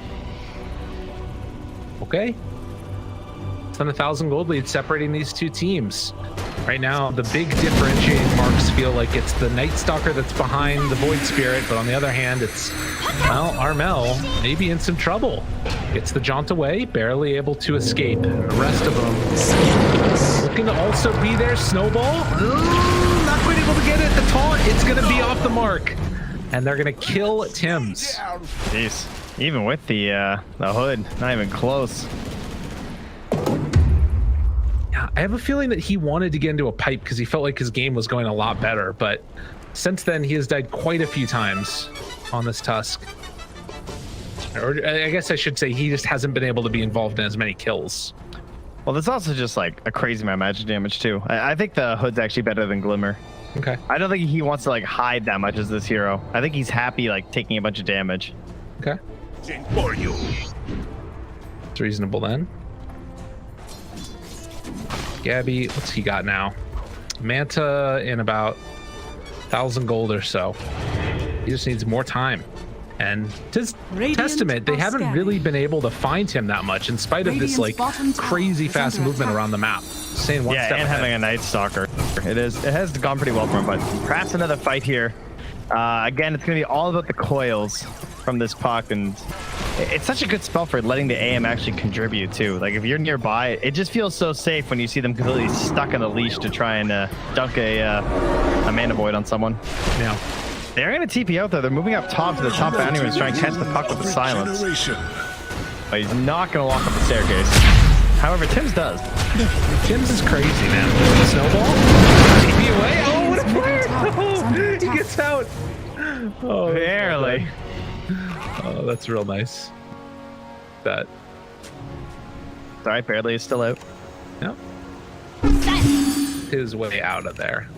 So 14. And now, drums and medallion done for JG. I really like his build. I think this is just what they needed. Right. Although the Lotus would still be good, I think, to try and help out. But if your Ember's rushing the DKB, I guess he doesn't necessarily need it anymore. Yeah, that solves some of those problems. We'll keep him more susceptible against the burst damage that could come as well. Gyro, Mr. Scam pushes out the waves, perfectly fine. There's a smoke up coming from Tims and March. The dynamic duo, seeing what they can do. And who will they find? Look like anybody yet. It's not anybody that they want to fight into. No, they can bully like a support or something and just like solo kill them, but not finding the target that they need. Come and fight me. Oh, we got the Remnant provides True Sight. All right. I feel like that's the first time we've seen that one. Not that much. Radiant's bottom tower is under Pretty attack. cool. I like keyboarding. It's pretty good. Yeah. I mean, it's sort of, I think, an underrated part of it. I like this a lot. And obviously giving you some extra vision. On top of all that, it's nice to see. I feel like they're getting through the hardest part of the game right now on TNC, and like every minute that passes, this AM is coming closer and closer to online. Radiant structures are fortified. Oh, that was a nice glyph. Jeez. Do you think that as March is going to get clipped there, that Gyro can eventually sort of carry this game for them if Gabby gets online big enough? I think that they're going to have a pretty strong window where Gabby's not going to be ready, Skem's going to be ready, and they can just like take Aegis and really push. It's basically the same window they missed last game, right? Is this first Aegis into really strong objectives. They have better heroes for taking him for sure, as Roche is going to fall and no way to come on in and deal with this. Yeah, just trying to trade pressure. That tier 2 in the bottom lane. And they're going to send Yopaj down with an Ice Blast. Oh, March in some trouble here. He is going to drop, and KP able to escape. Inkswell, oh, well played with the taunt though. Pulls him back in, and the TP out. Remnants in. Oh god, he can't get there with the bolas. Jeez. What a little okie doke there from KP. Yeah, well, he wasn't the last person in enemy territory. Those Tims is still stuck here by the tier 2 in the mid. I guess is maybe gonna cut a wave. I'm not sure. Chilling. Yeah, maybe they were like thinking to smoke together or something and do play, but whatever the case is, it's just sort of AFK for the moment. But he goes.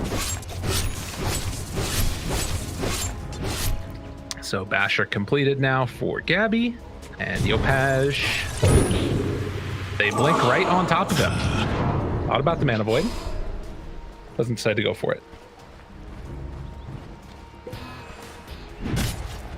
Man, starting to slow down a little bit in this game after what was a very hectic first 20 minutes or so. But now it feels like it's just waiting for those timings to come up on online, and of course waiting out the Aegis from Scam. Did Tim's just TP out of here? I guess he never did, huh? He just stayed. He stuck around. All right, he got the courier. The longest con game. Is he gonna try and kill this neutral camp still? This is crazy. They just thought he was gonna TP. I think, like, you know, if you think they're gonna play on the opposite side of the map, where's the safest place for him to farm right now? Well, it's also just doing this stops them from pushing towers with Aegis. That's all this does. Yeah. He basically wants them to chase him. And they're not willing to do it right now, but he does sit in the mid. We'll see if Tims decides to come on out and pull the wave. Doesn't look like it. Gonna let it get away.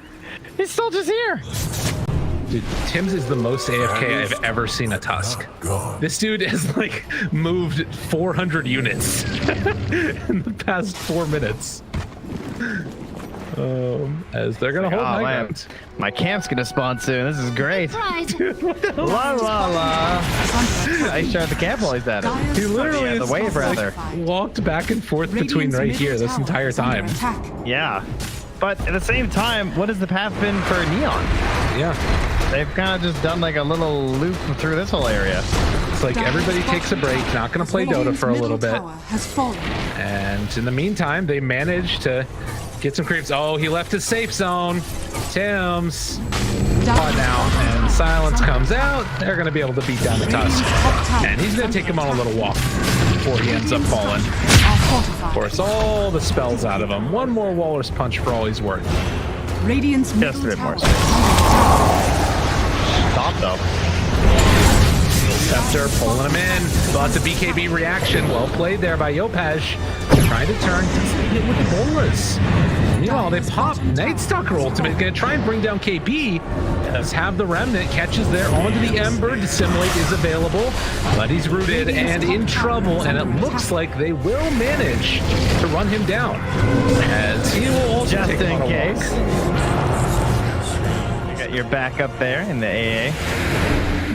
The Ink Sweller.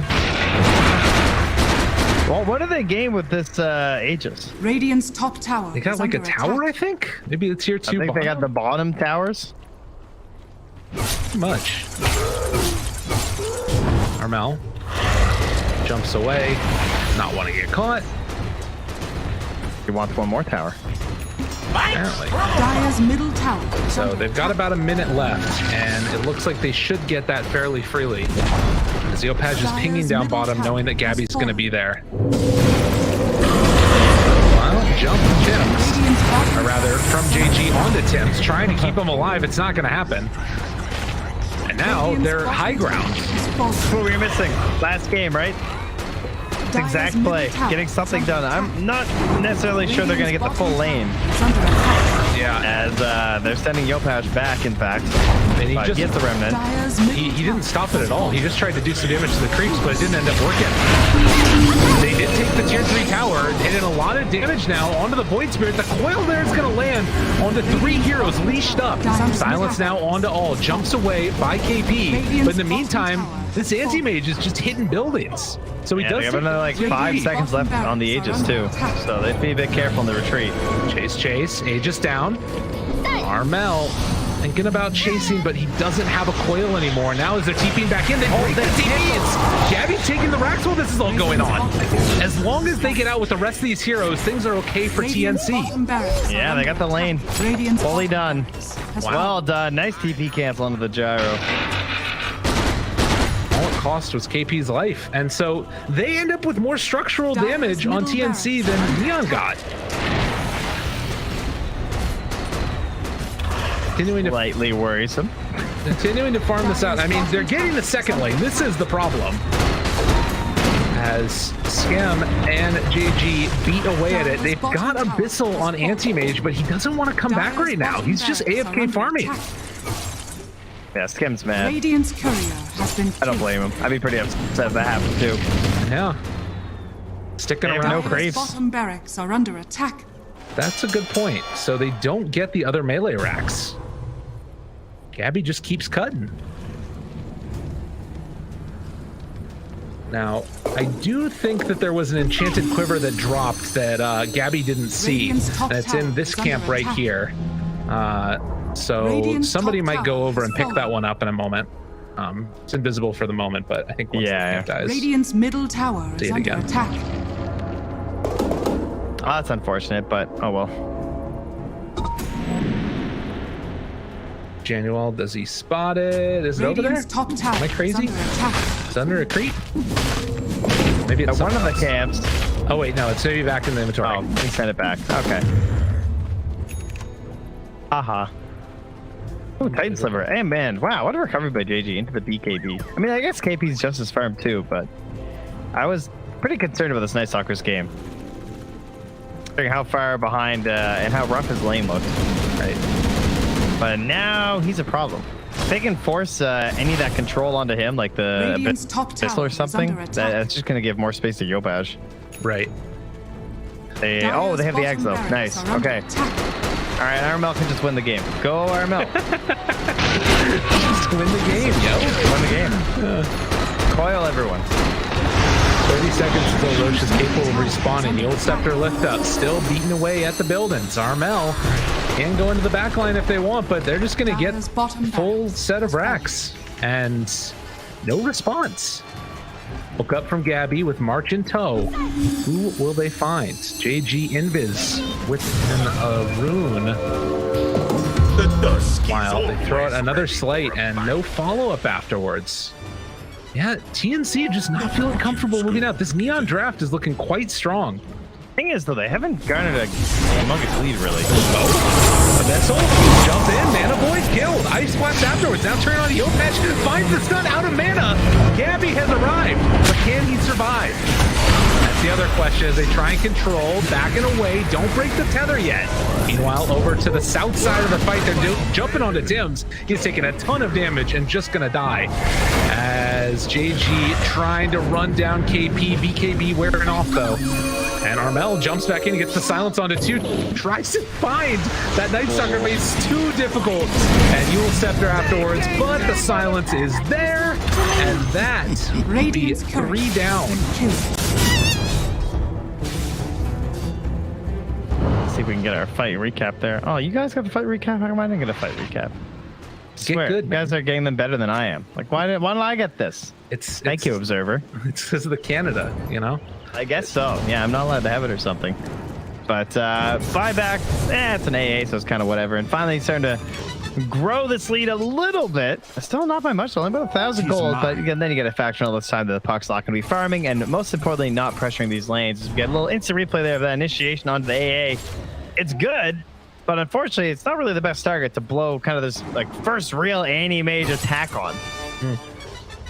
Yeah, first time he shows up really to the fight there, and you can see Tim's does manage to isolate and kill the Grimstroke, but pays for it afterwards in his life. It's going to be interesting to watch how this next round of engagements go. Like, the coil obviously is amazing if you can get it onto all these heroes, but Gabby needs to be there while it's happening to do all that damage. And it felt like it was sort of, I don't know, like first Gabby went in and then there was the follow-up afterwards, but it wasn't perfectly timed. And I don't know, bizarre stuff. This'll though, Gabby blows up one, now turns onto JG and decides to jump away. Oh, again, BKB used. Roche available. I'm a little concerned here. How have they not garnered a larger lead? Like, are they really just getting worked around the map that hard by these side lanes? Middle tower is under attack. I mean, because it feels like they've been running everything. Dyer's structures are fortified. I mean, I think they got the first set of racks, right? On TNC. Yes, but, all right. We have BKB, we have Ulti, we have Aghanim and like Octarine almost on this Ember. But they have Aegis and Cheese. No BKB on Gabby, but he's ready to jump in at a moment's notice. Kills the curry afterwards. Not Betty. The relocate's going to pull him back in afterwards. Night Stalker wanted to bully his buddy. I don't know. Oh my god, Foil. I guess that's why. Glimmercate. March, no! Poor March. Ooh. Here's another item that I'm liking, if Tim's can get to it. Oh, yeah? The kick. With the coil. It's genius. I like that a lot. It's going to be a while. So, Ember Spirit still fulfilling the same role of the Aghanim Scepter, the BKB, jump in, make chaos. Night Stalker, silence people. Doctor needing to stay alive, but also do the damage. And I feel like the damage component just isn't really there right now for Scam. Oh, but why he's going to try and find it with his rapier. This is it. He's correcting the last game. He's saying we were supposed to go all in here. We didn't do it. That's how this lineup's supposed to work. So, well, we'll see if he can do it. Meanwhile, this is a lurking AM trying to activate a trap guard down here as Gabby pops out. Kills the wave, and they are grouped up mid again with the Aegis and Cheese available. They're ready to party. These fights are so reliant on Gabby, though. Yes. I mean, I think that's why he's so Radiant's quick to middle just like tower jump is and blow up under something like the attack. AA, because it's, you know, he's the guy who has to do everything. Yeah, absolutely.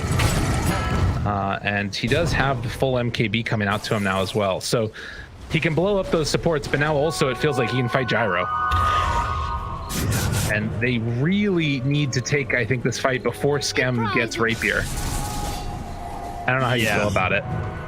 Yeah, there's no butterfly on Gabby or anything, but still. Would be nice. Here, Rapier's pretty good with the Aghanim's. Oh, they're going to find themselves JG, and he just gets melted. Yopaj comes in. Does walk away, though. It does not want much of that anti-mage action right now, as the last couple of minutes have all been coming up TNC, and now they are the ones with the slight lead. And if you take a look at an experience, still a very even game. Less than 1,000 gold lead, or experience lead. I kind of wish KP would just buy Halberd. That might be what they need. He does have a nice little chunk of gold. Let this BKB wear down on the gyro. I mean, still taking 10 seconds, I'd say wear down, but like you have to find some way to slow down this damage from the Rapier. See if you can actually get a disarm. And I wonder if they know that that's what's coming. I mean, all they see right now is the Demon Edge, but you have to at least have it in the back of your head that it's a possibility. And Sure, they'll probably assume MKB, but see what they opt for. And realistically, he could go back for the MKB too. Like, it doesn't have to be Rapier, but it probably is going to be. Gabby. Okay. Still fine. Takes away camp after camp after camp. Spotting Scam. All of his buddies are nearby. Jumps into the top wave here. Pushes it out again. Gabby's getting bold. Can't afford to get too bold. Yeah, he's got a minute left on the Aegis, so maybe just try to form side of the base. Or at least somewhere where he's got some friends. Or take someone down with his Aegis as well by like diving into the fog like that. Hoping to catch a support. And 37 minutes, let the items fall. Doot and Lily. Got a camera for KP. Got a spell prism. Gyrocopter's going to send that one back. He definitely has gold for the Rapier now, and sort of beg the question, if you're going to buy it, why save for buyback? See if he does decide to go for that or not. Oh, the spell prism.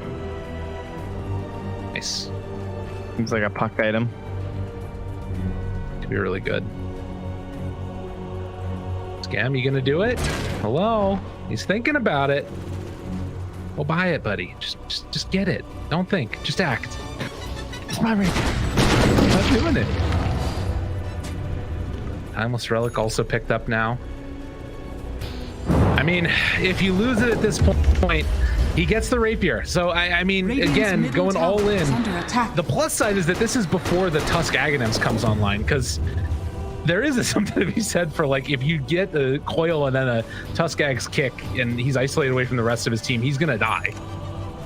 That would be a pretty depressing way to lose a Rapier in a game, I have to say. Yeah. They did get the Timeless Relic themselves too on TNC, which I think is really good. As they are going to hold the prism there too onto the puck. So what's that put it at? 3.25 and 4.8 downtime on the phase shift. 4.8 downtime on the waning rift. Oh man, that's gross. That is really nice with the minus 7 second cooldown. AP wanting to jump away, manages to escape for now at least. Remnant in round 2, root onto both. Careful, careful. Yule Scepter already out there. Silence onto both of them. And it looks like March is going to be the one that goes down. Can they find KP? Assimilate, dodge, jumps over to the side. Another Astral Step is available. He's able to live. Man, that was so close. Oh, but JD inside the base. The taunt. They pull him back in. Rooted again. Now round 2 in this one. Skem, he's alone in the base with the Rapier. Okay, they're not that afraid of him yet. Gabby looking to jump on the back line, finds himself the A, blows him up. But now the turn, the leech. Gabby did so much damage from that Rapier. He is down to a quarter HP in an instant. They already bought back on March. What more can they do? They kill off Armel as well. Yeah, they're just going to be thankful they have that tier 2 up top. Yes. This is the time when you reflect on your life choices, and Boyd immediately buys the components for Halberd, like you were saying. Yeah, now you got to figure out what to do, though. Like, you need a plan as to how you're going to kill this gyro. Well, that means like some big smoke, and you're going to plant a bunch of wards around like the Ancients or something, but that has to be the next goal for your squad, is just find some way to eliminate him. And then, of course, as Neon, you need to think like, okay, what are they going to try and do next? Clearly, they want this rapier, so might just see some 5-man Dota from both teams. Now, Gabby completes the Scotty, still has cheese in the backpack. Seems like it would be a good March item, not going to lie.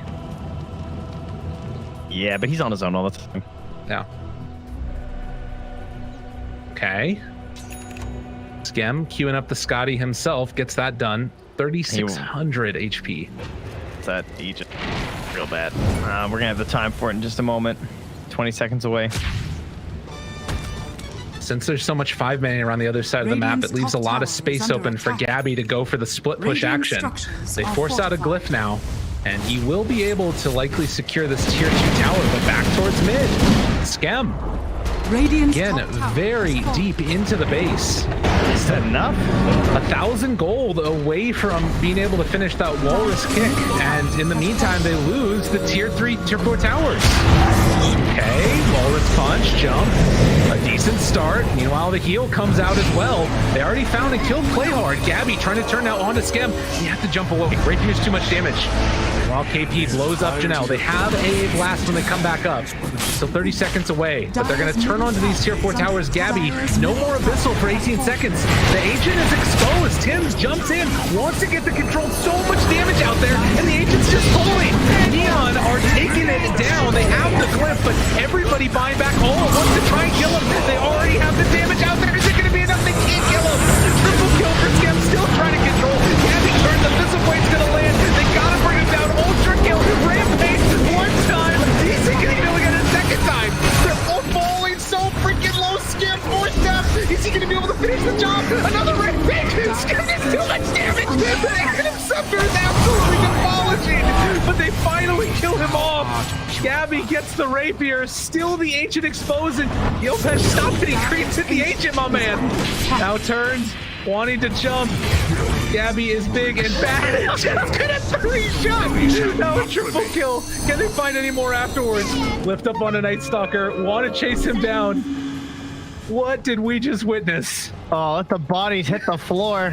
I think that was the plan. Just everything you've got, the lemmings over the cliff into the gyro to try and get that damn rapier. But they're not done. They're coming back. Oh god, you better hope you can cleave to your heart's content here. That was 9 buybacks already used, and Skem wants to jump back in, salvage this game. Gabby rapier has to jump away, but the Ancient, they don't have anything to break it. They're just gonna turn it.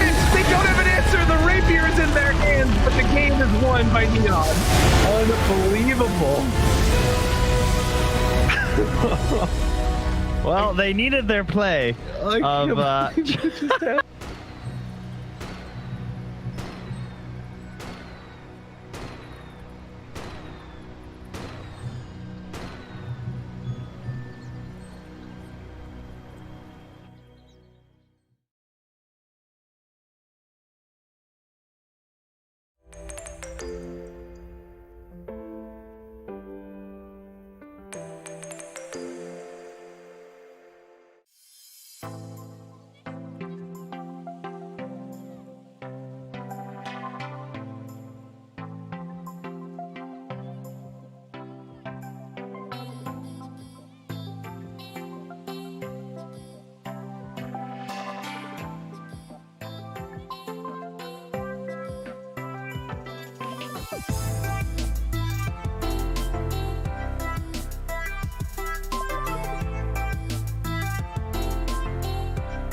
TNC.Predator's turn to ban.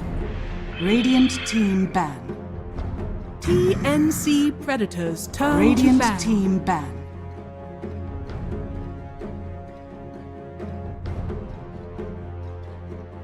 TNC.Predator's turn to pick.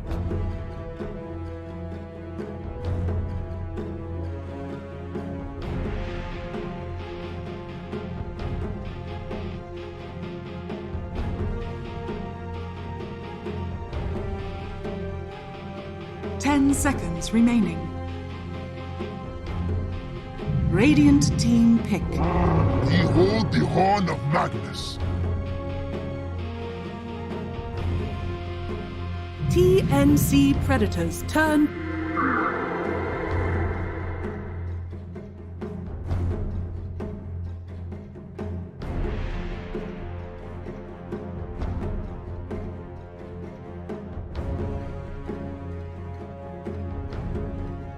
10 seconds remaining. 5 seconds remaining. Radiant team pick. Faceless Void. TNC.Predator's turn. Gyrocopter.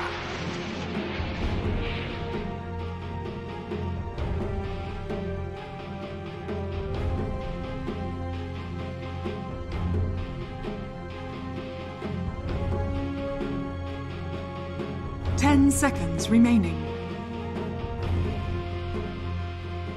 5 seconds remaining.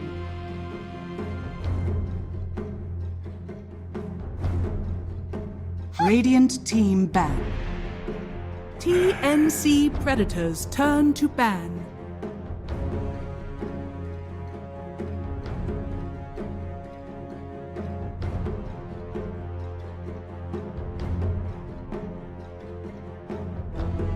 Radiant team ban.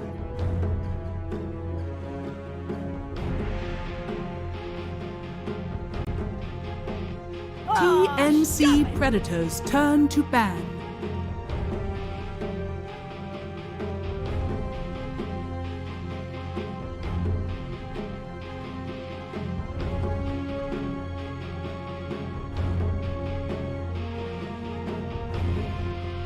Ten seconds remaining. 5 seconds remaining.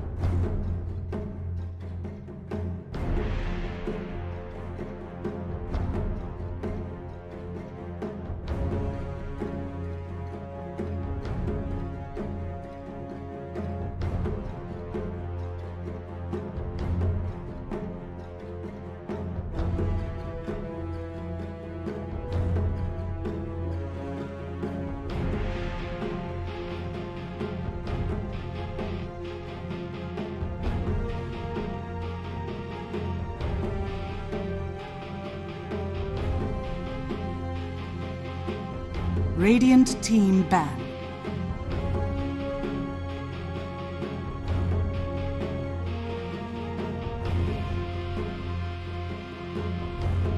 Radiant team pick. TNC.Predator's turn. Earth Spirit. Radiant team pick. Oracle.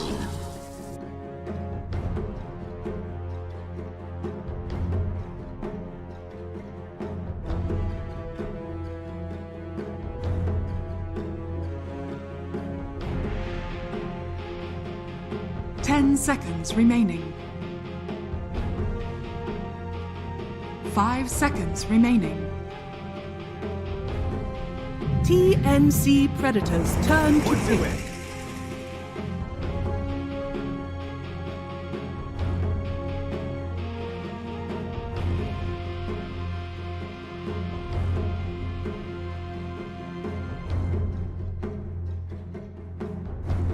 Ten seconds remaining. 5 seconds remaining.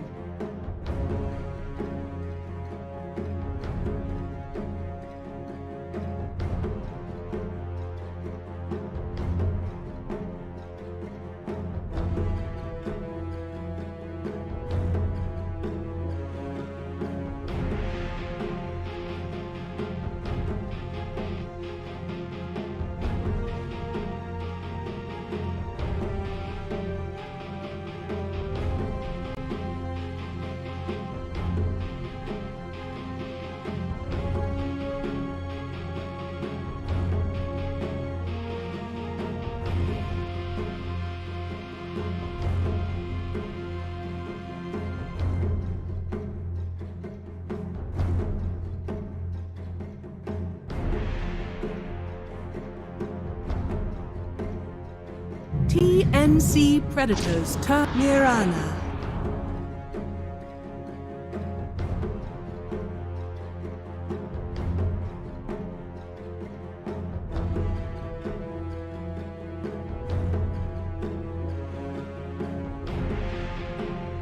Ten seconds remaining. 5 seconds remaining.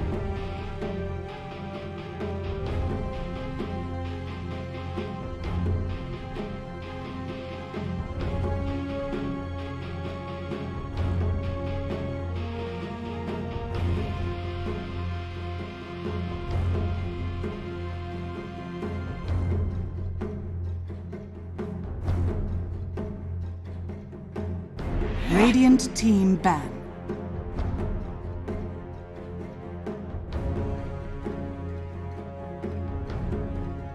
TNC.Predator's turn to ban.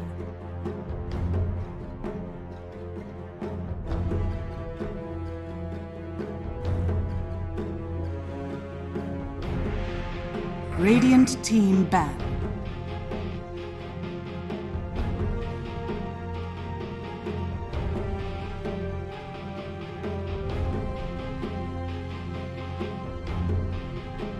TNC.Predator's turn to pick.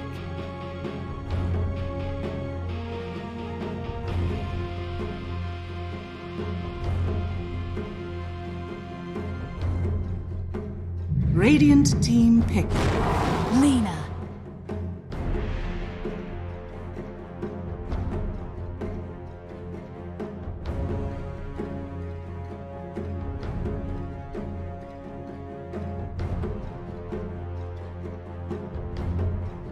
Ten seconds remaining. 5 seconds remaining.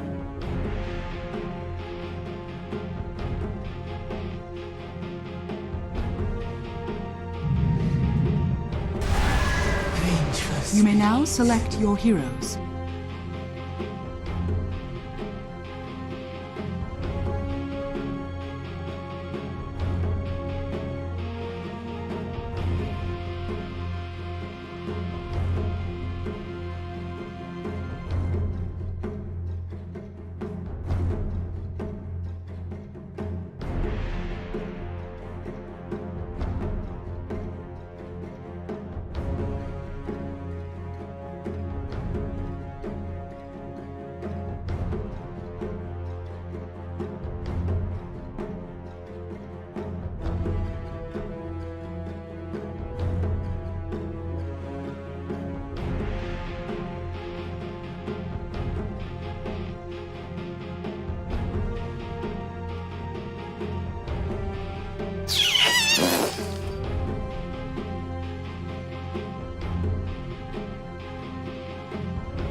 Ding, mother...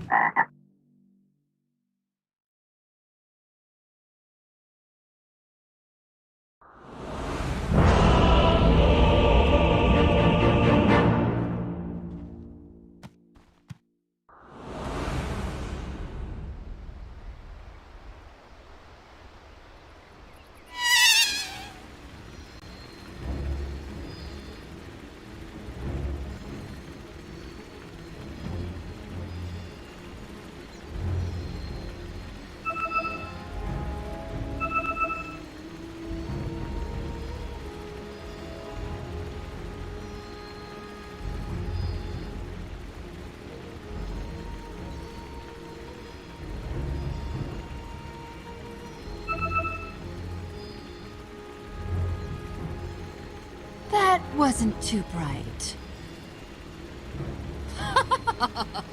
Ding, That mother... wasn't too bright.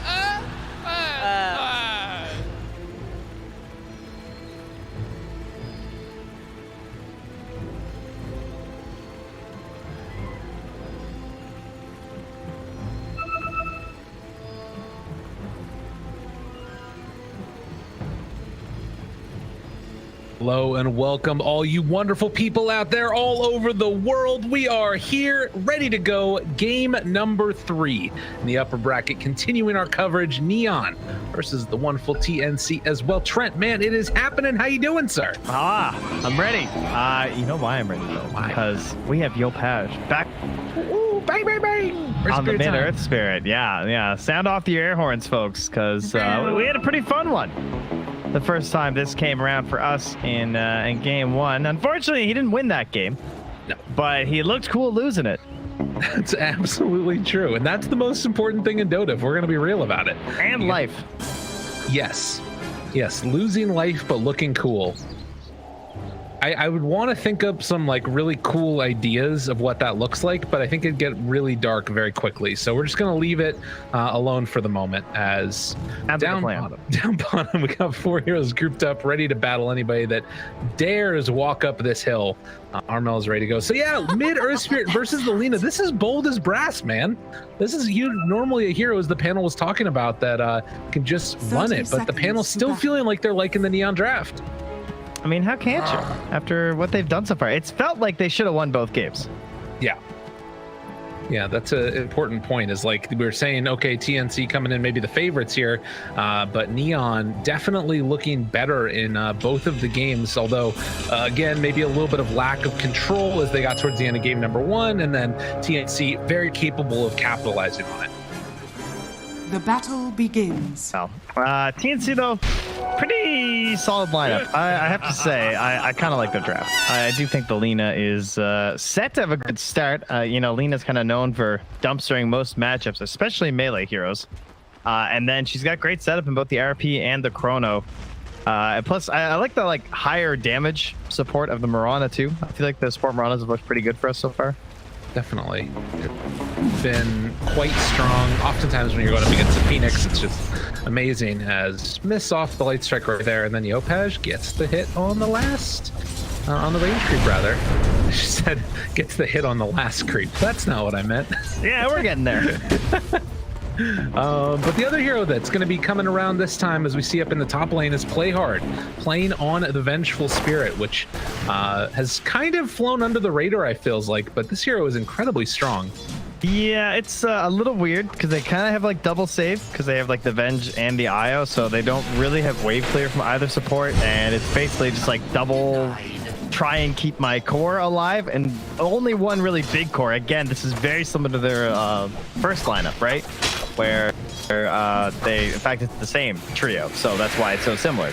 But the idea being, we need to find probably more damage on the Pango this time, I think. Yeah, absolutely.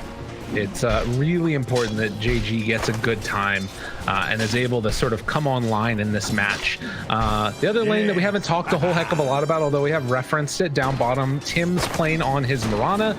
He's a hero that he's also found tremendous success with in the past. Both heroes having their level 2. And they take down the missile. Curious if they're going to try and do something with this, but first blood up top. They managed to bring down Playhard. Yeah, kind of an awkward lane for Avenge. Doesn't really feel like you can do a whole lot here. I mean, you can wave a terror and then throw out the Pango swashbuckle, but overall, you don't really have the best tools. So I feel like she's just in an awkward spot, hoping she can pull. Yeah, and I guess body blocking that camp earlier, but now it is back open again. So they can get a side pull off on TNC if they want. But with the wave push in, doesn't feel like they need it that badly. Mid-match, we talked about how this could be a little bit tough. 11-6 so far versus 9-0. Not the absolute worst in the world, but Earth Spirit is getting punched back a little bit here. Yeah, and this is before the lane. It just has the nukes to completely blast out the lane too, so not get much better, I wouldn't think, from here. Fair enough. Maybe it's chance for a kill as the levels start to rack up for Yopaj, but at least for now he's going to be hurting in that mid lane. That's down bottle, a little bit of an overcharge. Tim's farming up that hard cam whilst they're keeping a lot of pressure on, and Magnus 12-3 already. It's a big wave coming in onto Skem, but they still are getting quite a good start here on TNC across the board as March is going to fall. Gets the revenge kill up top there. Yeah, they're spamming up the flat cannon here to try and control this wave too, because they had doubled it up, so it was gonna like start pushing in and then get all reset and everything. But I think Skim's gonna kind of calm this down so it stays relatively close to their tower instead. Right. Yeah, it was just too many creeps earlier. But again, as the wave keeps on getting pushed out and KP's getting all of the last hits here, Tim's is also able to farm up this camp. So things looking quite good. As you see up top again, quick little disarm there on to the Faceless Void. And then can get a couple of denies here and there for the Pangos. Everybody's kind of just getting farm at this point. Yeah, except for the Earth Spirit. That kind of stopped a little bit for Yopaj. Okay. As he did not get a whole lot in the last wave. 5. Play hard, making that rotation. Panel had talked about potential for kills, but instead it's Tim securing the bottom rune. And now Armel sends out the wand and a bit more regen, both mana and HP. Actually, that had just been some clarities. Mel, Invis, still body blocking. Nice. Trying to find a light striker right here, or just punches him down. Okay, that's fine too. Mel bullying. Poor old Yopaj. Yeah, I'm surprised Tim's didn't put a lane courier down. I feel like whenever I see these Miranas, they put a really deep courier. Well, then again, look what they're doing with the gyro courier right now. He's actually ferrying it through the tree line too, so there you go. Is under attack. Ensuring that even if there was a ward down here, it wouldn't be super safe for the Mirana hunt. Yeah. Say that as he then brings it right back into the lane. You know, can't have it all. Dude, big stacks being made right now by March in that jungle. So that's a triple for both of those camps. They have a ward though, spotting that too. Okay. So they're gonna have some idea. Can do some stealing tactics possibly with JG. We'll have to watch. Oh, I thought you were. Well, I meant TNC have a ward on those stacks that they're making down bottom. Oh yeah, sorry, you're talking about March. I was talking about Daniel down bottom. He's doing stacks down here with the Dire ward watching. Got it. Yeah, potential for the steal there as well from KP. There was a ward sort of nearby Play Hard as well, so they might have seen it. Stacks and stacks. They might have seen it, essentially. Disarm again, off onto Gabby. He's 5.5, looking for a bash onto JG. He's gonna get like a triple here and just kill him. It's always the best feeling in the world is a void. And another round of stacks, actually. Play Hard pulls it over. Dude, there's so much gold that's going to be over in the jungle here. They do get the stun. Level 6 onto Armel. They have to be careful with this turnaround. Laguna Blade trying to get the right clicks off with the Magnetize. And Yopaj is too tanky. They reapply it yet again. One more hit there as the stone creates more Magnetize. And that is going to be a double for Yopaj. And just like that, he's back. Good support rotations. I mean, that is the one thing that he's going to have is the tankiness. You want to bring multiple heroes, he's more than happy with it because the Magnetize is just going to hit everybody anyway. Absolutely. Gabby up top, forced back yet again. They had Swashbuckle, but don't want to attempt it. And it's just going to be a salve up for the Faceless Void. So bringing in all of those Wraith bands as well. Lots of farm in the jungle up here on the top side of the map. On all of these different camps. We'll see who it is that ends up being able to go in and clear those out. Someone could just go on like a full camp clearing mission across these jungles right now. Yeah, absolutely. Yeah, 6 KPs here along with Tim's. Radiant Tim's not really... Yeah, not getting what you want, eh? 0-0-0, 7 minutes in on a Mirana. Oh, pulls him back in. RP, pull him in the right direction. Gabby finds him, arrow afterwards. Well played, and the Chronosphere to boot, but the overcharge, he got it all. Skim living for the moment. He manages to get his ulti and then runs away. They find the bash, though, for the finish. And that is what they needed to end. That was still a little too close, that is for sure. Yeah, those. What if there had been like TPs there? I mean, I guess the Pango got so slowed down, he's just getting sick, or else that could have been a really good rotation for JG. But a big wave pushing in the mid lane. Tim's is going to run to Yopaj. Yopaj not wanting to fight. No points in Radiant's silence to bottom stop tower is the under attack. lethal way as pressure coming in, trying to find an opening here. Splits the uprights, manages to hit onto Armel, who just TPs away, but GG comes back in. That was never gonna work, and he's just dead now. Yeah, I guess he was getting wrapped on anyway, but yeah, pretty bold attempt. Well, Yopaj has another roll in 4, but not gonna attempt to go. So I do kind of wonder at what point they're going to be taking these stacks in the jungle. If Alina just decides to go there next, or if they're saving those for like empowered Faceless Void. But whatever the case is, bottom tier 1 tower is taken by TNC. Structures are Yeah, and those other stacks will not be waiting for anyone because Gyro's already on it, I believe. Make the sweep through them, I think, and yeah, that's the bashes. Jeez, and mid lane at the same time on the Tims. Dire's structures. Yopaj gets the dive behind the tier 1. Easy peasy, man. It happens so quickly. God, there is a lot of gold. This looks like a 5 stack over here. Dire's top tower is under attack. Oh, I saw March going through it constantly too, and it's crazy how much gold you now get as well. Oh, you're on this side. Yeah, there we go. It's like so many creeps in there. But yeah, it is going to be. Yeah, it is a 5. 2 centaurs, Mado, Satyr, and a troll. Oh, and more Satyrs. That's a 6 stack. Is under attack. Oh no, it's not. No, it's 5 stack. We're good. You can see this is the nice little jump in from Yopaj there, getting the magnetize onto Tims, and then an easy finish. I don't know how this ESL magic works, but I appreciate it.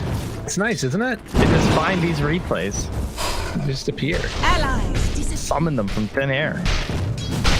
Moonlight, just for, I think, for Tims, really. Perhaps gonna go, my goodness, a bounty rune and a humongous stack. Dire's top tower is under attack. He's like, guys, we gotta do this. Hey, I got a big creep. Dude, is Mel not gonna come and do this? Oh, they're waiting because the Moonlight Shadow. Dude, this is huge. If they get it, it doesn't matter if KP dies. They're taking the stack.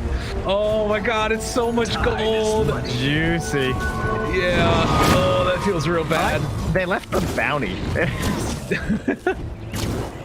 Damn, dude. But they clear that one out. And this is gonna be the saddest Skim. Oh, poor Skim, no. He's gonna see it, he's like, oh, no. Okay. Oh, that sad little check. All the pings. No, I think so. There's a stack. No, it's right here. Yeah, no, that's stack. Look, you see a stack? Dude, that is the ultimate. All right. Meanwhile, Faceless Void gonna be caught. There it is. Up with the RP to catch him, and the Chronosphere afterwards hits on the fort. Where's the follow-up? Nobody else is there. Arrow's gonna land. It pulls back in. The Stock Storm is out. It's so much damage. They're bringing them all down. Jump in front of Yopaj. No roll for you, mister. The swap out, trying to keep him alive, but it will not happen. And now Play Hard also going to fall. They stack, they take their life, and now Tower gonna fall. God, that is a rough series of events. I can confirm that was a tilt play from not having their 5 stack. Yeah. That was like a tilt dive mid lane or something. I don't know. He just wanted blood, and there weren't enough creeps to satisfy him. Arrow off the mark. JG just backs away. So now the pings come as they have taken both towers, mid and bottom. Again, just wanted to run at people. Yeah, that's like one of the best chronos you're ever going to see in 11 minutes. That was crazy. Yeah. I like how the chronos them and looked around. It's like, man, we don't have any damage here, but that was just a lot of heroes I kind of had to. And then it worked out anyway. Yeah. Even just the fortunes then with a lot of work coming in there. Good job there. A bit longer. Ooh, Tims ends up dying to the IO. You got 3 little pot shots off there. Gotta get those illusions. Pretty. And the replay. I mean, when the RP sets it up like that too, oh, it's just gorgeous. Arrow to help, little fortunes end. Like, no, just hold on, wait for my Lena. There we go. Easy peasy. And then after that, it's just a matter of cleaning up. They did it absolutely perfectly, and you can see that, like, if they're grouped together, it's just too much damage too quickly. So 13 minutes now. It's a 4,000 gold lead. Things very much into the favor of TNC. Oh, Mask of Madness this time from Scam. I mean, I guess he has the IO, so that might be why. Yeah, wants the great eggs. It will be helpful for him. The other thing to mention is that they weren't able to take the ancient stack wall that was happening. The Scam can go down and clean that up afterwards as well. Nice pick me up for him. Much needed, as he just wants to accelerate up and farm. Faceless Void going for Mask and straight BKB afterwards for Gabby. Very interesting. Yeah, we've just seen so much Midas lately, at least for us. I feel like every Void is always Midas. Or banned. Or banned. Yeah, mostly banned, to be fair. Yeah, this hero does not often go through that second phase. Shadows. But Mask is perfect, of course. Plenty of stuff you can do with the components there. KP, Mechanism done. No Blink Dagger yet, but the Moonlight Shadow, there is a Sentry Ward down, so that stops any strong movement. As Yopaj picks up the regen, almost done with Spirit Vessel. I think it's actually coming out to him right now. And it's pretty much just hang out for the moment. Radiant's top tower is under attack. They almost also have Spirit Vessel done on Tim's. He's also very farmed on this Mirana. Position 4. Oh, they're gonna try and smoke up here with the Yopaj. Earth Spirit leading the way once more. See if this will be the fight that they're after. And there is a Magnus here again, so I don't know if they want to try that, because that RP turnaround is kind of what screwed them over in the first place. Radiant's top tower is under attack. Could be quite devastating. Drop a few sentries, and do they even have an obs? They do. He's going to be there to break the smoke for the moment, though. He is all alone. Oh my god, he tried to do it. Good kick. That was nice. And they got him. He's separated from the rest of his team. Yopaj is very strong, but he is not that strong. Yeah, and then you don't have to burn the ultis either. Tim's grabs that rune too, so must be 2 for 2. Yeah, looks like Juanuel and oh yeah, get the other ones.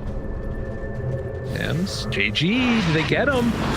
Oh god. Oh man. That was terrifying. Okay. So a takeover of the Radiant jungle now. While simultaneously Scam trying to farm out the top side, gets his Aghanim Scepter delivered. Yeah, and he's pretty far in towards that BKB too. So yeah, there's RP and there's Chrono, but the BKB just gives you like such ability to just stick on people with all your rocket barrage and your bonus damage from the Aghanims anyway. Of course, you're at least putting something out if you are going to get chain stunned over too. Hopefully you're going to be able to survive from all the damage from the Lina as well. Yeah. Super necessary instances. And like with how close things have been, this KP is just feeling good about himself there, wanting to get ready for RPs. I'm just a little surprised that like they're willing to play so passively. I guess that with like the Void and Mag and the Empower going late game, they're feeling confident that if they could last through that like initial burst, things are going to go well. Wait for the BKBs or Blink Daggers to be done. I think late is fine for them. I think it's going to be kind of similar to game 1. Although, big difference is JG's item build. I think he's done a much better job this time of going for the Yules and then the Blink Dagger. That'll probably be the thing that really lets them get a bit more aggressive. But they've also adjusted a bit more on TNC too, because I think Tim's with the Spirit Vessel is going to try and target down Yopaj. Yeah. And that will be mega important. Also on the IO, like obviously being able to reduce that down is great. To help Janiel, who is going for a mechanism himself. Roll on in, doesn't manage to catch on to Tim's there. And still the dodge. No attempts to go in all the way for the big punish, but this is the play then. Gabby decides to head on into the pit, immediately going to be scanned. And it's dangerous running into the pit against Topango. Yeah, Lina's not here either. Armel's just pushing out the bottom lane with that newly picked up Shadow Blade. And Pango's coming. Oh my god, he didn't hit him though. And the roll-in. It's on to Gabby now. Back and forth, they're gonna bounce. Fate's Edict keeping the Faithless Void perfectly fine. He's bashed by Roach, and now Max, like Gabby, they jumped in and they kill him. That's not the initiation they wanted. No, really is not. So now Armel chasing with a potential Yules here. Can't get the grab. they're going to go back in and finish it. That DD just putting in the work for the Faceless Void, and they're going to get Roche. Oh, bad luck. He took 479 from Roche? Yeah, he got bashed twice, I think. And now the Laguna Blade, kill off, play hard, gonna pull back the illusion. Dude, it is falling apart, roll in, try to do it. Roche is still not dead. Got him caught, RP's Roche, catches Yopaj, blinks on in, finds the kill. It's a lot with the magnetize, but in the end, it is not enough. I like how you put it. RP's Roche catches Yopaj, you know. That's the real target. Anyway, he wasn't after that Earth Spirit or anything. Just wanted to RP Roche a little bit, show him some lessons. See, like, these are the spells you're missing out on, Roche. From not leaving your damn pit. Radiant's top tower is under attack. Wow. Well, it is falling off the rails for poor old Neon. I would say the early game of TNC is looking far better this game compared to the previous matches. Yes. Feels like they've remedied some of the problems from before. Dodges from the arrow. And a shockwave. Radiant's top tower. They decide to back out. Gabby takes the tier 1 tower top. Still controlling the map. TNC will have that Blink Dagger and another 1,000 gold for KP. Have the Spirit Vessel done already. Gonna be an MKB choice for Gabby. And Bot's almost done for Lena too. Skim at the very least is getting closer to the BKB. And she just got that Shadow Blade too. Armel is so farmed. Dire's middle tower is under attack. Oh, wait, Shadow Blade initiation. But they show Gabby and time dilation just gonna chrono him. Although off to the side, relocate. Oh, you almost. Oh my god, that was close. They couldn't find him. Armel was right there. Do they try? Oh, but look, they're bringing in Yopaj. Are they gonna come back? That's just to do it. So they just get him out. All right, they got the chrono taken care of. Well done. Yeah. Probably not sticking around either, it seems, but they is RP back in about 15 seconds. So it is not exactly a free ticket of aggression here for Neon, although they might be treating it as such because they're coming in. KP, the one that they run into first. He's got the mechanism already done. Gonna try and skewer away, but they got him caught. They got him killed. Nothing afterwards, but that is a good one. Taking him down before that Blink Dagger. No free things here. Counter. Did he not just see where he died? I must have this illusion, Rune. Take that. As poor couriers suffer the consequences. Radiant's Now, middle tower. once the mag is back up, they're still going to have another 2 minutes roughly of Aegis available as Skem, the BKB, and Aghanems is beaten into that tower. They back up. Darmel Shadow Bladed forward. And trying to find it. JG thinking about running in. Middle tower has fallen. They're just going to let him go. And the missile does end up landing. Jump forward. Finding the Venge. Play hard. Will end up dying. Yeah, Neon, though, they take a tower against Aegis. Thanks to that kill on KP. So, Radiant are scared. something here. Armel coming through. They have a sentry. Got him caught. In trouble. Armel just dead. This is real. Dude, I mean, this is now Neon that are playing better in the late game than TNC were. It's like the roles have been reversed. TNC are beat. Yeah, it's going to be a little bit more patient, seems, for Armel. You're not that invincible quite yet. I mean, there's also just like only so many heroes you can actually take down right now. Is this Lena? True. A lot of tanky boys. But Pango would have been one of them. I think she can pretty much handle him. He's only at 1280 right now because he did not go for the previous tanky build. Right. Let's have that Blink Dagger up soon. But it does match with the one that KP just got. Right. So, there are 2 blinks done. Mechanism still there for KP. And the question is, are they going to do anything with the last bit duration of this Aegis? Carmel finds play hard. Eul Scepter lift up and should be a quick and easy blow up. Got a light? Oh, man. Have a permanent little gravestone here. It's right back to back. Now, mid-river water. Skem, how you doing there, bud? You've been onto your own devices, heading for the Satanic next, I see. Meanwhile, our MKB is finished, and Gabby also sending out the Grove Bow, so that is going to be a lot of damage during the chrono. Yeah, that could be kind of devastating. As down bottom, they take the tower. The MKB ready to go with the Empower. You said the Grove Bow as well. But they need to find that opening, and also like sort of weird where they don't really want to push the tempo too much, but they need to make sure they don't give up Roche, I guess. Two sort of competing factors here. Yeah, I think TNC are just going to be the ones that care about the Roche and the Vision, and just they know that they can win this fight. Like any half decent chrono or RP, and it's going to look very difficult for Neon.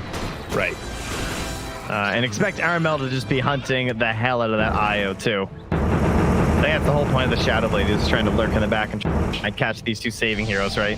Yeah, definitely. Just a very good game for it. And well, we're all going to be Shadow Bladed today. They moonlight a little bit there, but back figure. It's so interesting seeing the difference in gameplay between this game and the first two before that. Like getting a spot in the upper bracket finals, you can see that both teams just like playing very safely, not wanting to risk that much. Yeah, it's your classic game 3. Yeah. The only thing worse is the game 5s. Those drag, baby. They can definitely. Definitely a sort of different feel to this one, as 4 heroes are going to smoke up KP, the only one between it. It's good. It's tactics. You know? Tactics. Yeah. Feel really. Chess. No bad moves. Okay, well, bad moves still happen, but they're a lot less common. And like this hyper focus. Yeah, play hard. Like immediately, he just knows. Okay, I'm gonna let it happen. That's my role. Spot. Yeah, man. I think you should stay away from here. Wait a minute, though. Are they really trying to go? But the relocate pulls him back out. Now, JG, in the midst of all of them, still going with the roll. Got to run away. And it looks like they're going to trade off runes. And over to the side, lift on up on poor old Mr. Januel, and then kill him off afterwards. Yeah, I think that's fine as long as you only burn one of the two between like the chrono or the RP. You're really hoping that you can get the catch on the support, but can't guarantee his Yopaj will be found out here. Good thought here from Armel to stalk him down like this. Yeah, very well played. Does have a Yules, but can't get it. Trying to run out of there. Yopaj, oh, the timing! Tim's knew it. Tim's always gets him. Arrow lands and falls.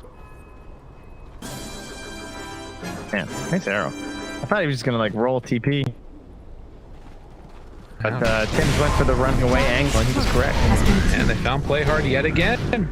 Gabby in the jungle. They're getting closer and closer to his base. Dire's middle tower is under attack. Eventually, he's just going to stand high ground.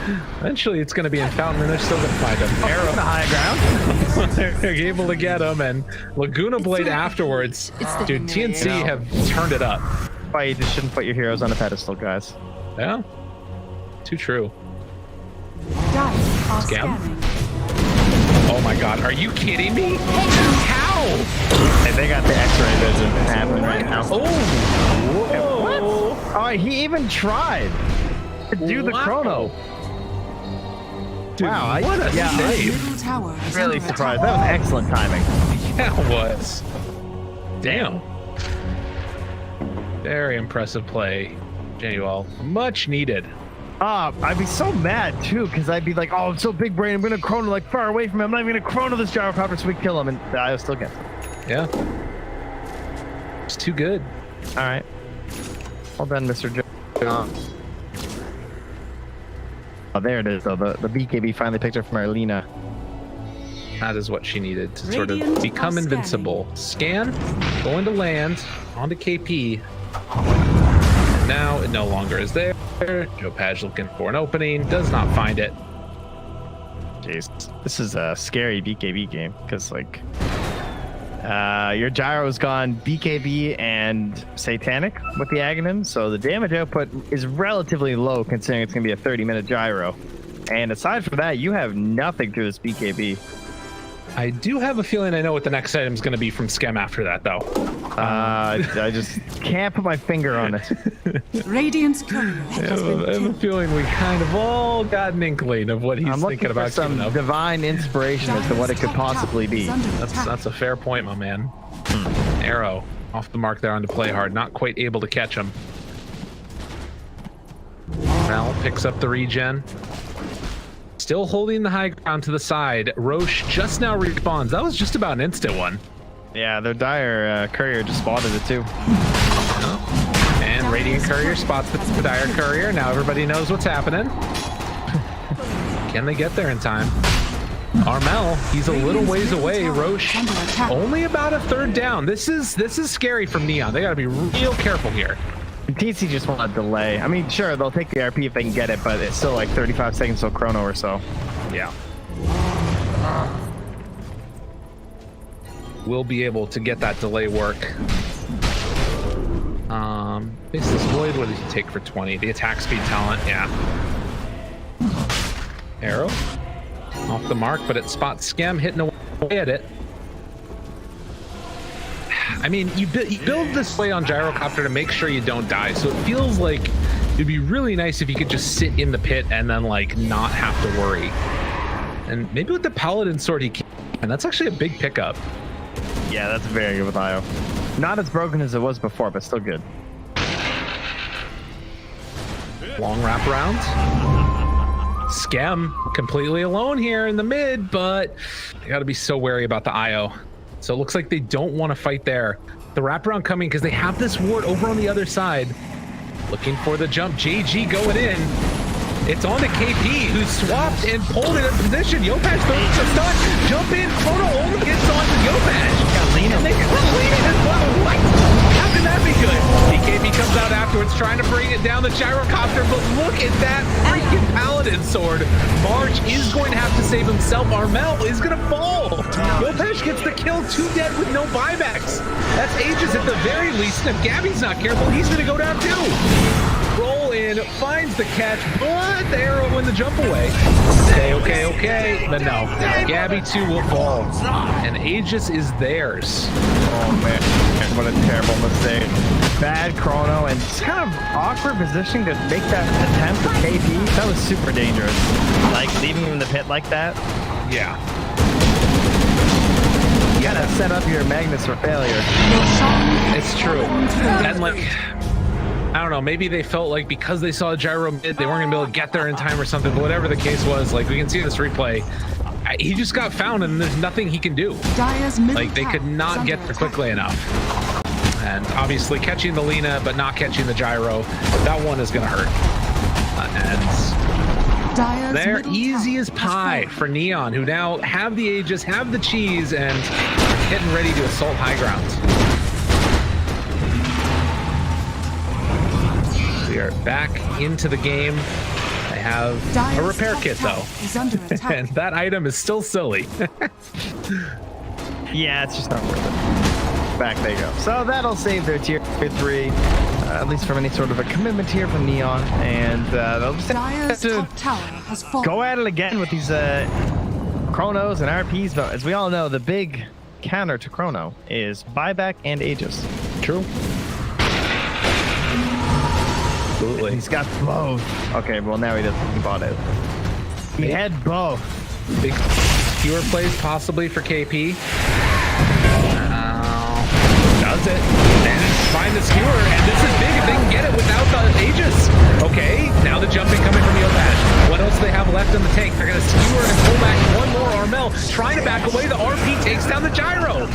Nice Aegis, man. Yopash is also in trouble. How does the game keep on tilting like this back and forth again? They didn't even chrono. Like, what? Daniel is going to be pulled down and killed afterwards. 4 dead, and nobody from TNC dies. How does that happen? I don't know. Like, they just did no damage. Did nothing. They just didn't really respect them. I mean, it's a problem compared to like game too, where they're trying to ride that same landing into the found in game 2, but not fall prey to what happened in game 1. So they're pushing themselves maybe a bit more aggressive and feels comfortable, but that was a bit of a step too far. Yes, very much so. Wasn't able to get Satanic off, or maybe it was the BKB got off. I don't know though. But they're gonna take down Melee Rex. They literally just had Aegis and Cheese on Neon and give it all away here, as they're gonna head back towards the mid afterwards, take that one down as well. They're already controlling the outposts. Devastation for Neon as TNC take full advantage. Oh man, 13k lead all of a sudden. Yeah. You know, Total Plus never lost faith. That's right. It's been in TNC's favor since like 10 minutes. They've been on it. I guess that is the thing, is that in spite of the Aegis and Cheese, like, maybe they needed to wait for the Rapier to like actually go up there. But he's going for the Basher anyways, so going for the safer build on Scam. Yeah. The other thing was he had to finish, but they also didn't wait for it too, so we went high ground with this like empty gold of a whole item. Yeah. Yeah, that's but true. Not that it really helps that much, to be fair. At least not in that situation. No. Big plays by TNC to get that skewer pullback and then afterwards secure the kill without getting the chrono used. It's so huge, man. Like getting the Aegis to dropping the chrono or the RP is like the only way you win that team fight. How I don't know how they're doing it with double save supports either. I think that's probably some sort of a team communication failure. Heal center afterwards. Dodge my LSA, I'll show you. Get him, Gabby, get him. Yeah. Mom. I'm gonna clean up your messes. I like that. All right, 35 minutes coming up. Looks like it's a bounty rune trade-off, most likely 2 apiece, as Neon need to dodge away for the moment. At all possible. They need more gold. They need more heroes. They need more everything. What are they even working towards? Is it? It must be Rapier. Yeah. Kind of feels like they need it at this point. Oh man, it's so hard. But again, it does feel kind of necessary. Yes. But he'll need both saves in order to actually survive these fights with the Rapier. The problem is he's dealing with the double big BKB piercing AoE of Chrono and RP, and then there's also just this like wild arrow that could just hit 1-year saving supports and an invisible Mirana. Huh, exactly. Oh, sorry, invisible Alina too. Well, and Mirana, I guess. Oh, both of them. Yeah. Maybe the whole team will be invisible. Wouldn't that be something? Might just see it. Just crazy enough to work. Daedalus is going to deal a tremendous amount of damage as the Fiery Soul per stack increase as well. And a smoke out now from Neon. See who they can find. And it looks like he's actually going to commit to finishing the Abyssal Blade on the Gyrocopter. So Abyssal Blade done. They do have now on Gabby. The arrow goes out, but the RP afterwards isn't going to be good enough. Yokash is the only one that's getting jumped on. But there's a Ennis Albert. Controlling him, looking for more. KP on the other side. They roll back in yet again. They bring down March. Skem able to find and kill that Oracle. So both saving supports are already dead. And Laguna Blade down there to the south.